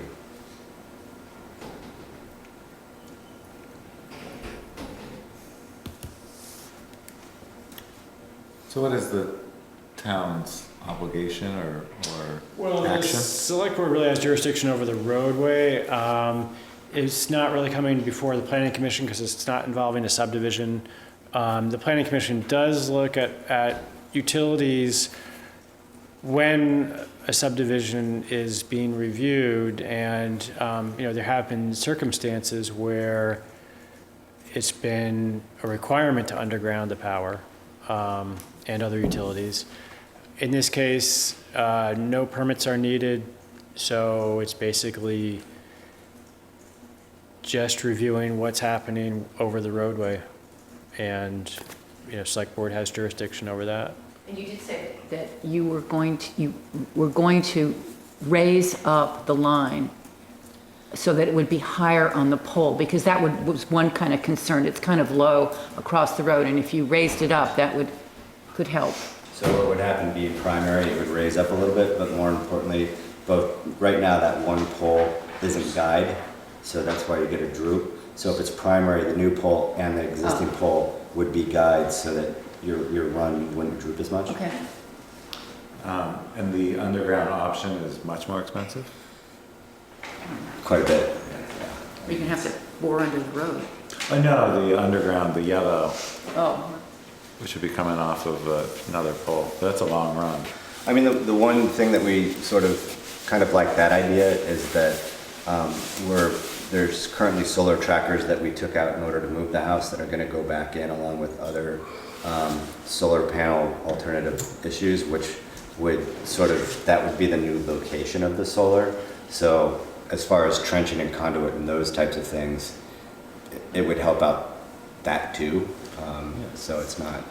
I personally advocate for underground whenever it's feasible. We came to an arrangement with Green Mountain Power at Shawop Beach and got the poles along Lake Road there buried and rerouted, and I think it's fantastic. But recognizing, A, there's a financial investment involved, and B, it's on private property. Just from where I'm sitting here, I don't think that's appropriate for me to comment on that. but if you're pretty indifferent, the preferred route would be the pole from the south. and get rid of that. Yep. Yep. Right? Well, Whose preference? well, because you wouldn't have, you could eliminate the line coming across Yeah. the road. Right. And you would just take it from that southern pole. And it also takes out, ice storm exposure and, it's much more reliable underground power. Which we had talked about with the tree warden, just saying from a maintenance standpoint, it's one less primary line that would get downed. Yeah. For sure. The yellow option, they would need to replace the current pole in that location, just as. But they're gonna need a pole anyway in the other, Right. So, My 2 cents. I mean, I guess it would be, it would be your preference, I guess.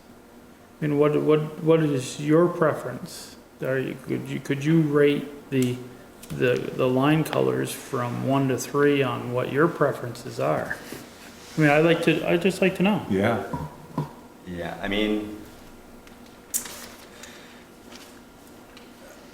for us, the yellow would be all new trench, whereas one of the ideas of keeping this is that now that the reason we had to take down the power was because the power was attached here and directly attached to the house. So there wasn't another, of course the house leaves, you gotta disconnect the power. And now that this house is gone and moved, and this is our new location for the MTC cabinet, is that pretty much because the house and foundation is moved, we don't really have to dig a trench because the foundation is open. We lay it in and cover it back to finished grade. So it's a lot less impact in digging. Cost-wise, GMP is about $4 a foot for primary. This is 420 feet, this is 275. But because of putting in a new pole and they sort of upload the front cost because the pole could be $4,500 and then the $4, I mean, you're looking at a $2,000 to $3,000 difference. So it's not financially, yellow and blue are pretty darn close in regards to monetary. In the scale of the whole project. Yes. I think the town showed that we want to get rid of poles wherever we can. Yeah. So you'd have to say, I mean, if there's not a big financial difference, using the yellow route is Preferable. most scenic, and I would think to the homeowner would be more attractive too. Yeah. I mean, I think, with the tree warden and GMP, I think the great thing is, GMP was like, hey, you better ask the town first before we put a pole in here, which is the brilliant trigger that sort of threw all this onto the table to see, all right, how much further do we go with, I think for us, the whole idea was to stay away from blasting because we've dug 30 test pits and already blasted 7,000 yards out of there. So we pretty much know everything is ledge.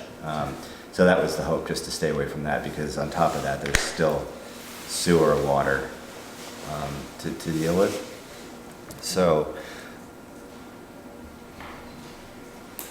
I'll let you make the... So, I mean, the preference for me too, now that I drive that road 3 times a day, now that you notice that there is a wire going across the road, you're definitely like, I see it now. So that would sort of disappear from the view shed. And then the only other question was, from sort of a access point, all of this is wooded area. Some good trees, mostly sumac, buckthorn, honeysuckle, that we would need to have a 12 to 15 foot swath that would be a swath cut through there in order to do a trench. And I talked to the engineer because after walking that, I said, well, maybe we could just sort of curve the edge. And each one of these is a test pit that we dug and hit ledge. So the question to the engineer was, how far can we get to the toe of the mound, the new septic mound, with the utility trench if we did do that option, which I haven't heard back yet, but I'm guessing generally it's 20 to 50 feet away from the toe of the mound, so this sort of creative thinking might not work, so you would have a swath through that portion of woods. Depends upon if it's uphill or downhill, but maybe it's flat there, I'm not sure. It's contour, and these contours are, we did a 3D print, so this print is within an inch. So if these are 3, so 1, 2, 3, 4, 5, 6, so that's 8 feet. 8 feet. So it's a pretty good hill. It's a pretty good hill.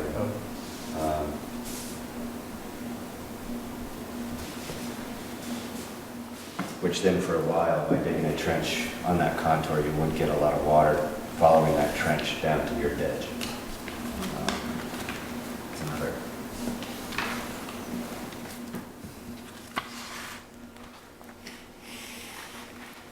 I'm not quite seeing where we have jurisdiction here.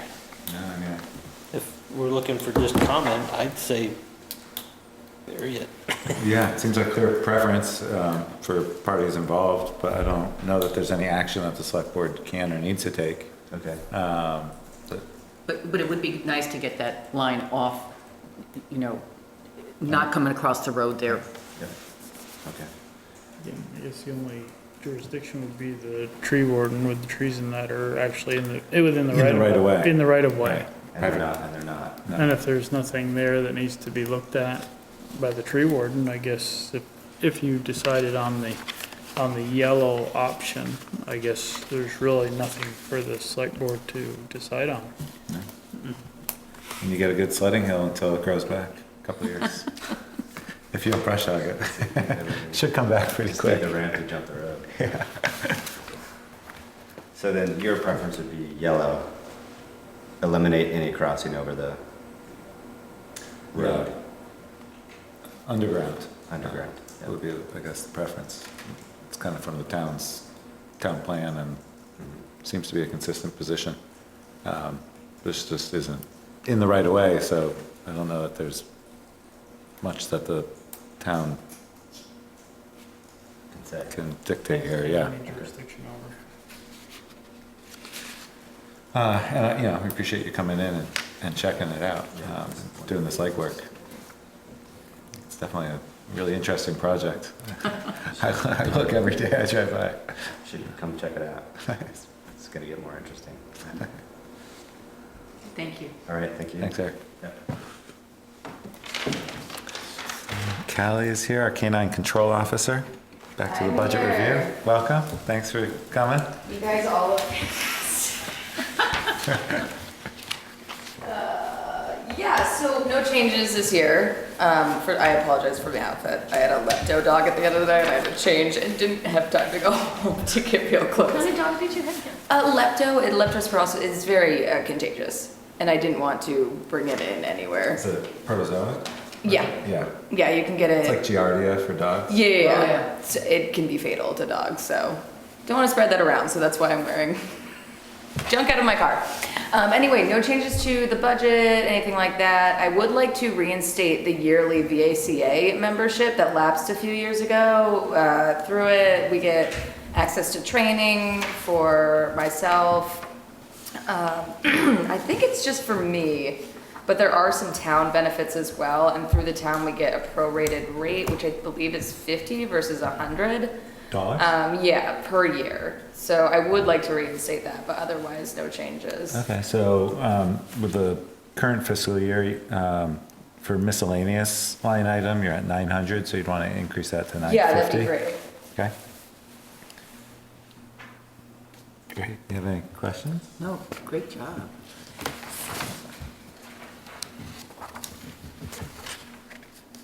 No news is sometimes good news. Yeah, especially with That's what I try to animal deliver to control. you guys, is nothing. Or canine control. I've seen any rabies, but No. domesticated And, dogs are pretty. As you guys know, rabies is mandatory, so people are pretty good about that for the most part. As far as, because I deal with dogs, I'd say if anything, I believe, Dean, you might know this, was it 2 or 3 years ago that we had the positive cat in town? Huh. I think it was like 1 or 2 years ago, maybe. We did have a rabies positive cat. Stray was put down. Nothing came of it. There wasn't any issue with human contact with that. Do you So do we've cats been- do you do cats as well? No. Just dogs? No, just dogs. It's the town bylaws. And I like to say cats by definition cannot be controlled. So, yeah. So yeah, unfortunately no, but I do just like to keep track of those things because it's always good to know if there's a rabies case in location, and we do get emails about that if that happens. And I believe that goes through the health officer as well. Yeah, we had a rabid fox that died in our field, died in our backyard. Okay, so yeah, the wildlife is a whole nother story. I know. I think they've been pretty lucky with the bait drops, but you know, it does happen sometimes.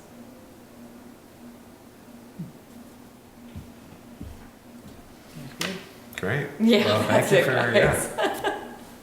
We good? I think we're good. Okay, I didn't know if there was going to be like a vote or anything. I kind of wanted to see some unity with the shirts, but. Yeah, we've had all unanimous votes tonight. No, I think your budget is level funded, which is really great. Appreciate that. And I think that extra education piece, I don't think everyone. It was great, and I don't know what happened. It lapsed like a couple years ago, so we'll get it back on track. But thank you guys. Have a great night. Thanks, you too. Take this opportunity to award the certificate you guys are so for sweet. Deputy Health Officer. Oh, yeah. Thank you. See you guys. Thanks. Have a good day. 8:10.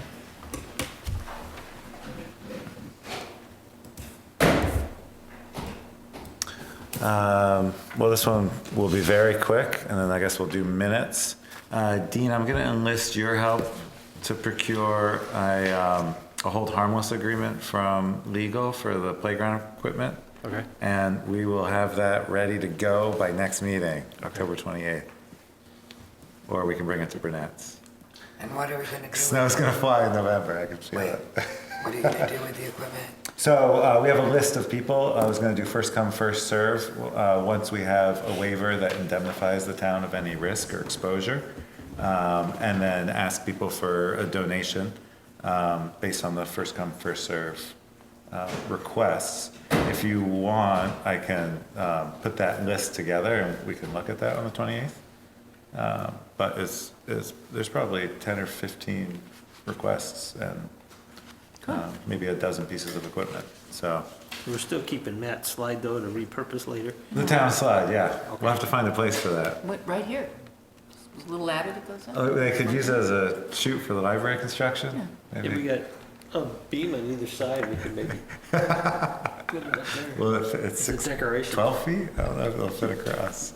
So just to be clear, because I do get requests, the slide is not to be. The slide the town is going to reinstall at some point Oh, okay. to the playground. Okay. Well, there's two slides, Oh, but the stainless steel one. okay. Yeah.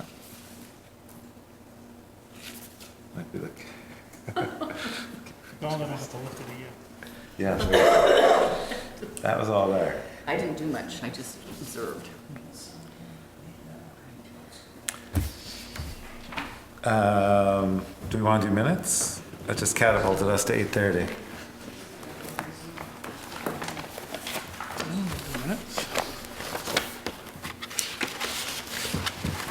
Is there a motion to approve minutes for September 23rd, 2019?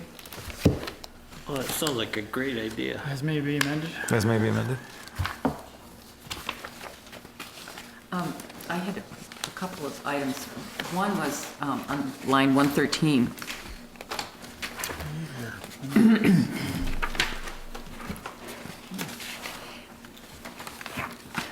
I think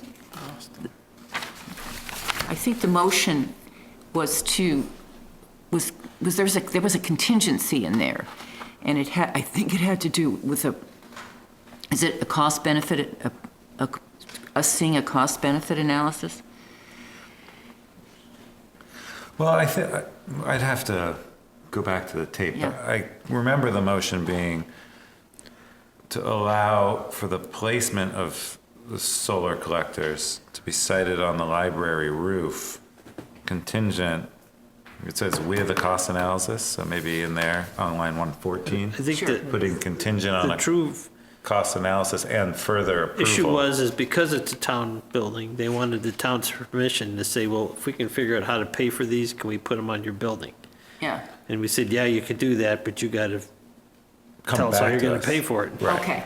So it wasn't allowing it, the motion isn't allowing it to happen, it's committing to citing it there so that they can pursue the development of it, which meant partnering with an interested private party Okay.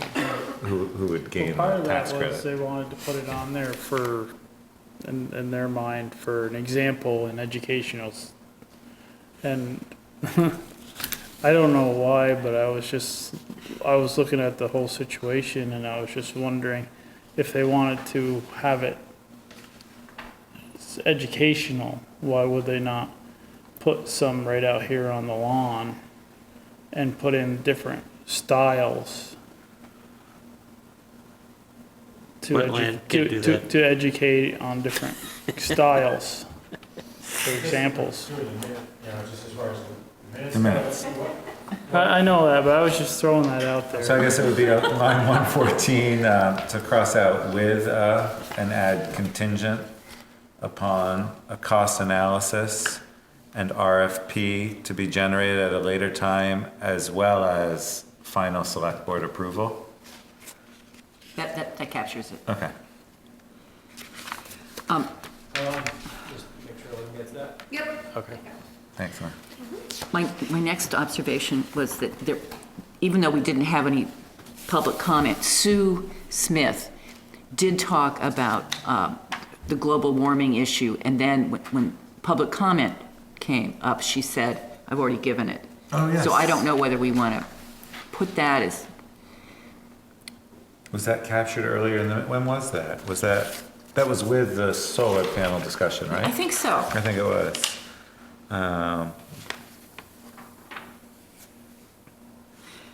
Anyway, I just didn't want, because she did have something to say.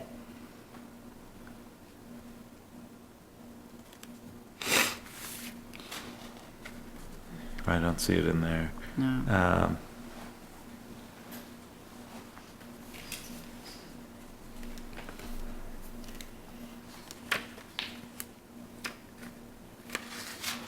Do you have a You could suggestion say of how to capture it? Yeah, Sue Smith earlier in the meeting provided comment about her observation that the importance of global climate change for all of us.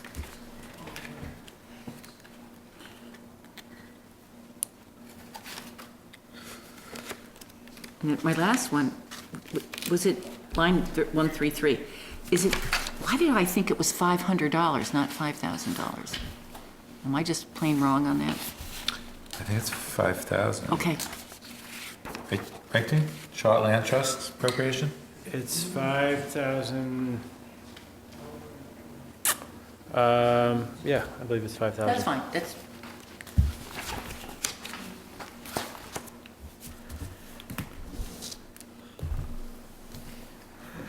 I thought that was their only source of revenue. That's news to me.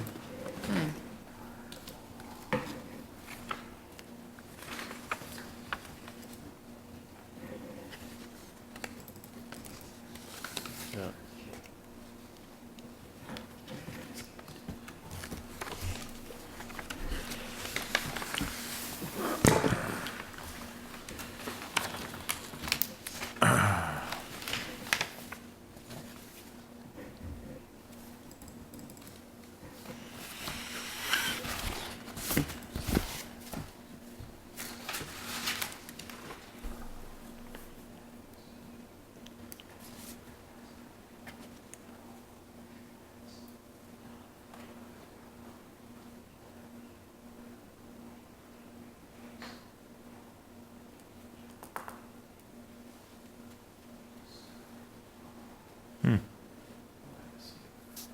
Yeah, line 191, 192.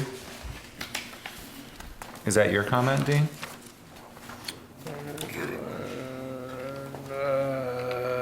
Yeah.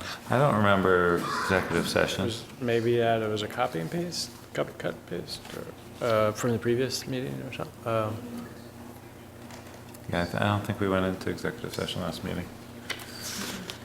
I can go back and look at VCAM to see, Okay.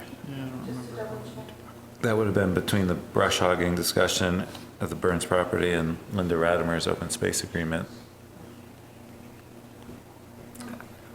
Yeah, and I didn't say that you came back out, so maybe it was just, Just a remnant. yeah.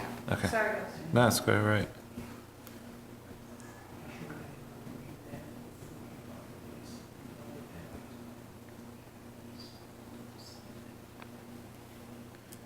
How's custodial working out? Sorry? How custodial services working out? I think pretty well. You know, there's been one or two things to comment or check in with, but generally good. Yep.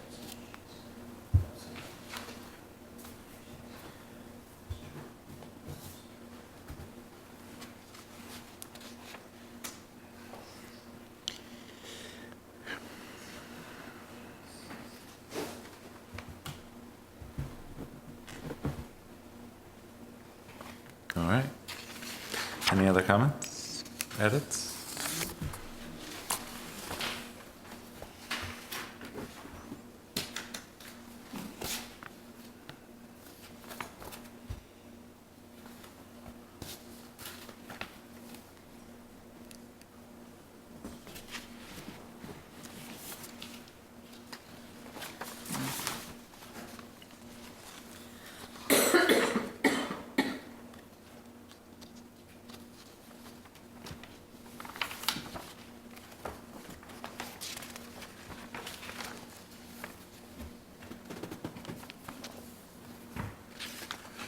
Good. No, everyone. Okay, all those in favor indicate by saying aye. Aye. Aye. Opposed?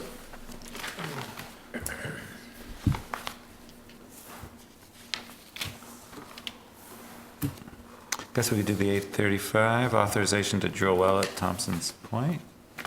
It's mostly procedural. So we received a request, since the town is the landowner, it's, you know, the town's response, the town has the authority to authorize the drilling of the well. It's a leased lot, and this did go through Steve Williams, this wastewater system operator, and he indicated that he's okay with the proposed location. It did occur to me, we've kind of been doing this process for a few years. I think for a while, well drilling was happening without Selectboard even authorizing it, and we kind of reined it in a bit, and so now it does come to the Selectboard, but we haven't incorporated a process of notifying the adjoining lot owners, and it's not a requirement that they be notified, but it would seem maybe that it would be appropriate that notification happen. And I did talk with the driller about this, and they're not in a super hurry, so if you know you wanted to incorporate some kind of notification with this, it would be okay, or if you want to wait till the next time and incorporate a notice to the adjoiners. You know, they are leaseholders, they're not property owners, but, or not. The state requires it for, if it's your own lot, and you're putting one in and you're poaching on the neighbors with your well circle, the state requires you to let them know. Yeah. But since this is totally within our lot, right, there's nobody to notify. Right. And they don't actually need a permit for seasonal wells. Well, I think I would be opposed to approving any more wells until we understand the availability of the water system there. Because we just, the last meeting we had, or the meeting before that, we had a big presentation on the water system out there. And it seems to me that, that why drill wells if you've got the availability of a water system? Or am I missing something? That or- water system is for the Thompson's Point Association part. Oh, okay. These are the individual camps that are on North Shore. Aha, That's what all right. this one is. So And these, so they don't have this is access. outside of that okay. water system. Okay, all right, didn't know that. Facts always help, you know? And there's no ability to extend the water system to these folks? It's, that, I don't know, from, Where do they get their water now? The lake. Most of them get it from the lake. Frank's talking about the supply from the lake. Well, no, the water system out at Thompson's Point is from the lake. it's fragmented, right? Okay. Some people have wells. That association's on the other side. Ah, okay. There's only X number of people pulling from that one. And that one comes from the lake. Oh, yeah, I know. Right now, people who are not within Thompson's Point Water Association. They still can pull their water from the lake? Some pull it from the lake, some have wells. Okay, all right. Because I think, if you don't have to drill a well, it's a good idea. So. I think that system has a limited capacity though, so. Okay. Expanding the system would require. Something bigger than what they're proposed to put in. As far as the infrastructure. Okay. And I haven't heard of any water infringement issues that have come up on Thompson's Point as far as the wells that have been dug to date. Has anyone had a loss of water or? I haven't heard of any. I would think in North Shore, the fact that you're that close to the lake, all you're looking is for the That's a lot of pressure. infamous crack in the rock there somewhere. There's probably quite a few. I know, ours is 750 feet. Yeah. Because of that. It's twice the depth of the lake. Dean, do you know how deep the wells are there? I don't. Need horizontal drilling. These get reported to the state though, so they'll show up on the state's inventory. Yeah. Okay. Is that still in Vermont? Which is interesting, because I've got about 5 wells on my farm that don't exist, but according to the atlas.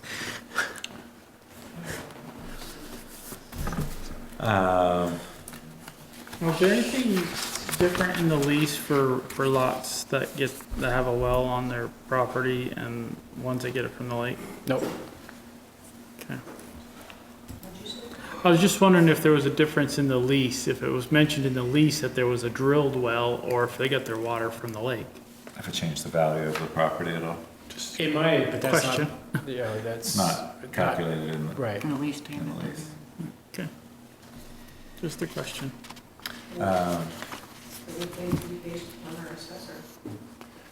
Listing. I don't think they have specific information It's based on comps and. on wells and septic systems. And is this, Basically house now this has to be hooked up improvements. like the, what was existing, right, to a meter? Sorry? This is hooked up to a meter? Like in order to do the septic, in order to do the septic, it must be hooked up to a meter. The wastewater fee is based on water use. Yep. So are we making sure that this is installed properly according to? That's on the exit side, is the metering, right? No, it's actually on the water input side, on the intake. It's what your water, your supply of water that you use dictates how much you owe for septic. It's too hard to reliably On the downhill side. reliably meter effluent. So right now, if this camp happens to pull its water from the lake, then the pump pumps it up to the meter and is read. If they drill a well, then the meter has to be put onto the new well. Yeah. I mean, Steve Williams they've been in touch with Steve Williams, so I'm sure he's been, notified them of the meter requirement. Awesome. Thank you. Hand the water they want. Yeah. Don't use your well for that. No, don't. I'll make an motion to authorize a well drilled at Thompson's Point Lot 151, 228 North Shore Road. Second? I'll second it. Any more discussion? All those in favor indicate by saying aye. Aye? Aye. Opposed?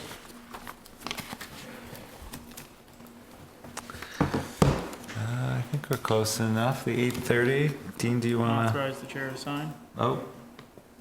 Yeah? I'm sure I said that. Yeah, I think you did. I'm sure you did. You said it quietly.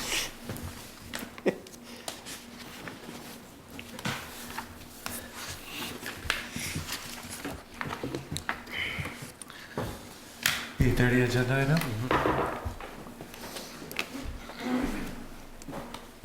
Thank you. So there have been two applications by Andrew Zins to the Planning Commission. The first was a request to amend a subdivision that would eliminate a requirement to designate open space. And that was denied, and the applicant appealed. And then in the meantime, the applicant has also applied for a subdivision, and that was denied, and the applicant has appealed, and that's this appeal.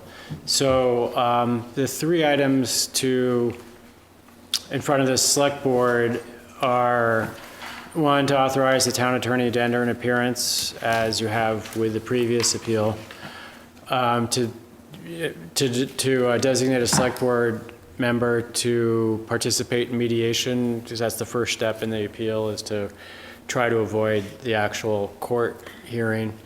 And then the Planning Commission would like to be involved in the mediation because it's very much involved in the designation of open space. And so to authorize a designee for the Planning Commission to participate in the mediation. They haven't actually identified a person yet, but they will once, if the select board approves that. Why does the subdivision get denied?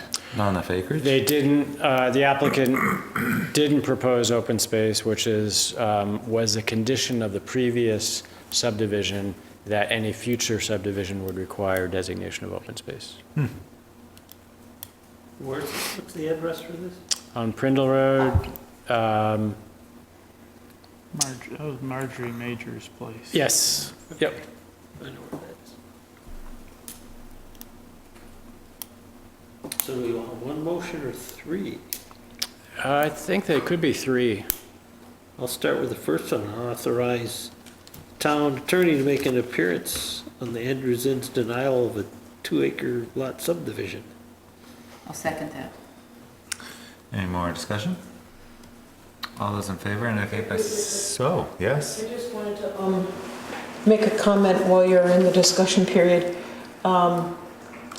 Because of our previous experience with an appeal of a Charlotte decision, and we had to, try to settle out of court, select board rep, planning commission rep, and in my assessment of that process, we did not do justice to the town of Charlotte in that we worked for several years to get a solid decision based upon our regs, and the mediation that occurred did not really regard the letter of our law, quote unquote, and did not use the statute, or was not sufficiently informed by the statute, which says you can mitigate out of court. It's a good thing if you can do that, but that you should only, if you're not going to abide by the actual letter of the law, you cannot abide by the letter of the law if there's a hardship in the town. There's a little language there that allows flexibility. And so I felt like, in hindsight, I felt like that was a fairly low quality conclusion and decision. And we all reflected on it, and it was a little bit of a learning experience, and I don't think we've really come to a consensus between our commissions of how to do a better job in the future. I just want to put that on the table now, just because it raised so many questions and there was so much work. Now, Dean just said the Planning Commission wants to be involved to be part of the open space, but the Planning Commission wants to be involved because it spent a long time making a decision. That's the real reason. Just to be clear, that's less germane to this motion and to the next two motions coming up. Sorry. Yep. Oh, wait. Any more discussion on entering an appearance with the town attorney? All those in favor indicate by saying aye. Aye. Opposed?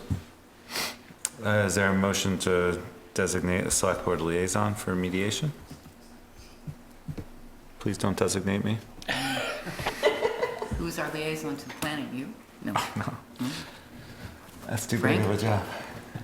Me and Carrie are the liaisons to the planning and zoning. Okay. You better know the letter of the regs to be a representative is all I want to say right now. Like, know the regulations. If you're gonna do it. Is there a motion? Yes, sure, I'll move for Frank. Oh, God, don't kick me. Let Frank be the select board liaison, a select board representative for mediation. Carrie, you're not going to second that? I'll second it. I You just got out of jail for free. I was just, Any discussion? No, I think that made my point. If you got my message. Well, what I heard you say is, we got a bad deal, in your opinion. We gave ourselves a bad deal. I think what's different this time is the planning commission's being invited, potentially, see how that motion goes, but to participate. Yeah. All those in favor of the motion indicate by saying aye. Aye. Aye? Are you recusing yourself? Yes. And the last motion, authorize a designee from the planning commission to participate in mediation. I think this is a very important step in what Marty was talking about, because last time there was somebody who was waiting for somebody to call somebody else and never happened, so stuff just went along. So I think the fact that we're designating someone from the planning commission to participate in the mediation is appropriate. Was that a motion? Yeah. Is there a second? And how is that, and are we going to, in the motion, is it gonna be, is the planning commission gonna select their designee? Is there a preference? I mean, Peter's not here. I kind of thought he would be here. I did talk to them, and I think they were going to take it up at their next meeting, so assuming, not assuming, So but so if we do this, make a motion to the effect of that the planning commission will choose their own representative To attend the mediation? So we need to be clear with council, though, that during the mediation that, well, I guess they can propose a settlement that then comes back to the full vote of the select board. Right. Okay. But I don't, so the I agree, I think that. conservation, or not conservation, the planning commission member would be participate in it, but the decision would still, by rule, come down to the select board. board still represents the town in Yeah. litigation. Okay. Right, so the mediation team, as we'll call it, would present it to the select board give them all the information so they can make their decision. What happened last time in a situation similar to this is I'm forgetting the exact nomenclature in the statute, but I think the word hardship was in there. And I don't feel like, the agreement to do other than what the planning commission decision was in no way considered the hardship component of the statute. They just conceded. So that's where I think we need to. That's your opinion. Yes, it is. Yes, exactly. And if there's any paperwork to read, I would love to see it. I mean, I think that's the other thing that was kind of lacking in what we did. There's nothing written down about what occurred. Well, every situation is different. Hopefully this one will, with the participation of the planning commission, will hopefully bring all the facts to the board in the proper light. And have good record keeping. Sounds Sounds good. good. All those in favor of the motion indicate by saying aye. Aye. Opposed? Great.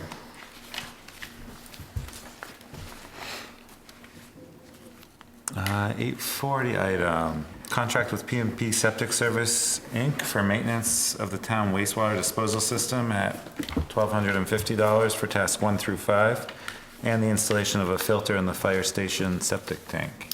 So the select board had previously selected Wind River Environmental to do the maintenance. Sent them the contract, sent them emails, called them, and they never signed the contract. So P&P had submitted a bid. It was late, but it actually was lower than any of the other bidders. So now that I think you've kind of gone through the process of negotiating with the lowest bidder that was timely, I think you're free to select another bidder. And the town has a long relationship with P&P, as they are very responsive, and so this contract would be for a portion of what we went out to bid. It would be basically cleaning the septic filters and doing a, now I'm forgetting what tasks 2 through 5 are, but basically inspecting from the tanks and the collection and the pump station. It wouldn't be involved with going, there's other tasks involved with looking at the distribution box that we're not contracting for because we didn't budget for it, so we can do that next year.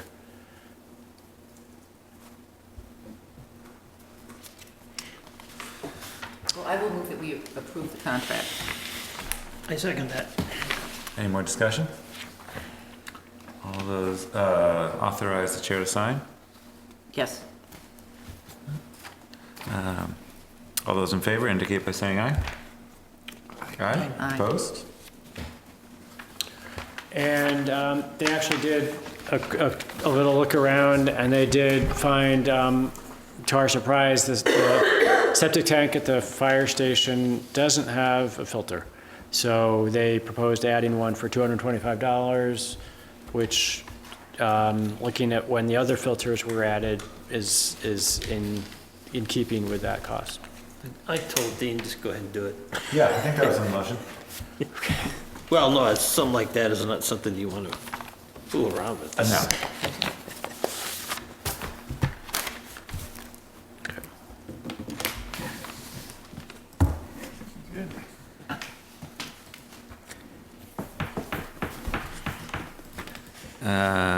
Discussion of zoning permit, Dean? Frank and I talked with the town attorney, and he provided comments on the situation regarding the zoning permit issued for the pool on Meadowside Drive. He said he did believe that it's appropriate to go into executive session to discuss it because it's attorney-client communication, and that's the base. That is cited in the open meeting law as far as allowing executive sessions. Upon that citation, make a motion to go into executive session to continue to discuss the communication. No actions expected. Is there a second? Second. I guess the only other thing would be if you want Lynn to stay, or whether you expect updates, or if you want to do updates first. Let's do updates first, then Sure. everybody can leave. Sounds good. I had just won what we thought was the builder's risk for the library was significantly less than, it was what, 2,300, I think, upon. Yeah, we don't have to cover the existing building. Instead of 8,000. A little confusion on behalf of our first price, what was going on. So Great. that's good news, and if you all haven't seen, they're digging away over there. Yeah. Do you know when they'll start to pour concrete? I think it forms in the ground. I'm assuming they're probably gonna do it, if not tomorrow, the next day. So that would be for the footings. And there was no contamination found from the tank. That came out in good shape, no leaks, no nothing. So other than a little extra gravel in that hole, that went well, and they're off to the races. Nice. Well, I thought that our parade, your parade, went really well. I was honored to be able to volunteer. It was fun. That's fantastic. I don't remember antique cars being in it. This was the first, great. kind of the first year. I mean, the doodlebugs, right? Doodlebugs we've had. Converted those. That was great. My son's still talking about the guy driving the tractor in his Halloween costume. Oh, is he? There was a monster driving a tractor. Oh my gosh, That's cute. Yeah, the hay wagon behind him. What I'd like to say the whole thing was really great. One of my favorite parts was that our CVU work crew came this afternoon. For 2 hours, there was 5 boys and 2 teachers for the work crew. And all of us worked together to pull up all the stakes and anything else that we used for the safety. And it just was just really great to spend 2 hours with those kids and them responding so well to something they didn't realize what they were doing at first until we had a candy snack halfway through. And then I started to tell them that, like 140 tractors come and 3,000 or 4,000 people come. And they're going, really? Yeah, I've been doing it for a long time. And it was great. So I just really appreciated that part of so much volunteerism, And now that was added last year, and they've already going back to school to sign us up for next year. So that was really great. That was kind of a fun bonus at the end of all the other fun, Kids love to play on the tractors. Regardless of their age. That was true. That was one of my observations. There were some old tractors and some old farts there at the driving. We had Miss Vermont. And Miss Junior Vermont was down at the luncheon. They were down there, down on the farm, That was really good. Oh, and we had that twirly whirly. Did you see that thing? Yeah. Oh, you weren't there this year. It was just a square stock metal with a pipe around it, and then 4 spurs with lawn chairs, and then it was just run up with cables. So the guy would start it by going around like tetherball until all the cables were wrapped around, and then he'd let go and it'd unwind itself. Kids would get a passive ride. Yeah, it was the perfect speed. When they went by, he could spin them. They might be in a laundry basket. Oh yeah, spin them as they went by. One on a sled. Yeah, it was definitely the longest line. Yeah. And it had a nice little fence around it. Yeah, that was good. And the Girl Scouts are the ones who did all the children's games. Cindy Hanlon's troop. Good job, the potato sack. Race. Yeah. There was a pumpkin roll. The pumpkin roll was very good, too. Yeah. The Boy Scouts led the parade. Oh, they did? Yep. When I was picking up trash, this gentleman stopped me and said, thanks. And I said, well, I'm new at volunteering, but he said his son lives here and he was from New Jersey. And he said he's never seen anything quite like it and what a great thing it was. So I said, Carrie is the one you got to thank. Well, yeah. And thank you for picking up that trash. But I also want to tell you that at 4 o'clock yesterday afternoon, after all those weeks of prep, you'd hardly know that anything had happened. It was so clean. there might be 30 pieces of paper throughout that whole area that has to be picked up, and that it's just minor little, it's really it's unbelievable every year that's that way. So, yeah, great. Everybody did a great job. Thank you to my neighbors and the community. Look forward to it next year, 20th? 20th, yep, 20. They're talking about an awful lot of tractors next year. This parade only took 45 minutes. We were allowing Wow, for an that's hour. It nice. was 45 minutes. I didn't see a giant combine this year. Yeah. What's that? You know what I was thinking? There was actually several tractors that I didn't see, but I bet you they're all harvesting right now, Yeah. right? I'll have one for Bowden next year, I promise. We'll drive it. And I didn't see those big dualies, did I? Yeah, no. No. But I'm sure it was such a perfect day to be working there. Thank you. I had a question about, I know the wastewater ordinances are still in legal review. Do we have a sense of the time? I did ask them, I think they're probably in a week or so out is what their response was. Sounds good. Yep. Fire department is finally selected, I think, an ambulance. Bids all came in over budget, so they had to go back and do it over. I think that if they're not already there, copy of the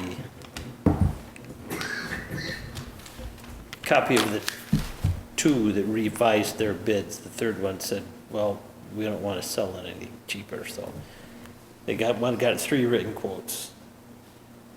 They all came back too expensive. They rebid it. With corrections, 2 people came back. They selected one, and those should be over here in the near future with the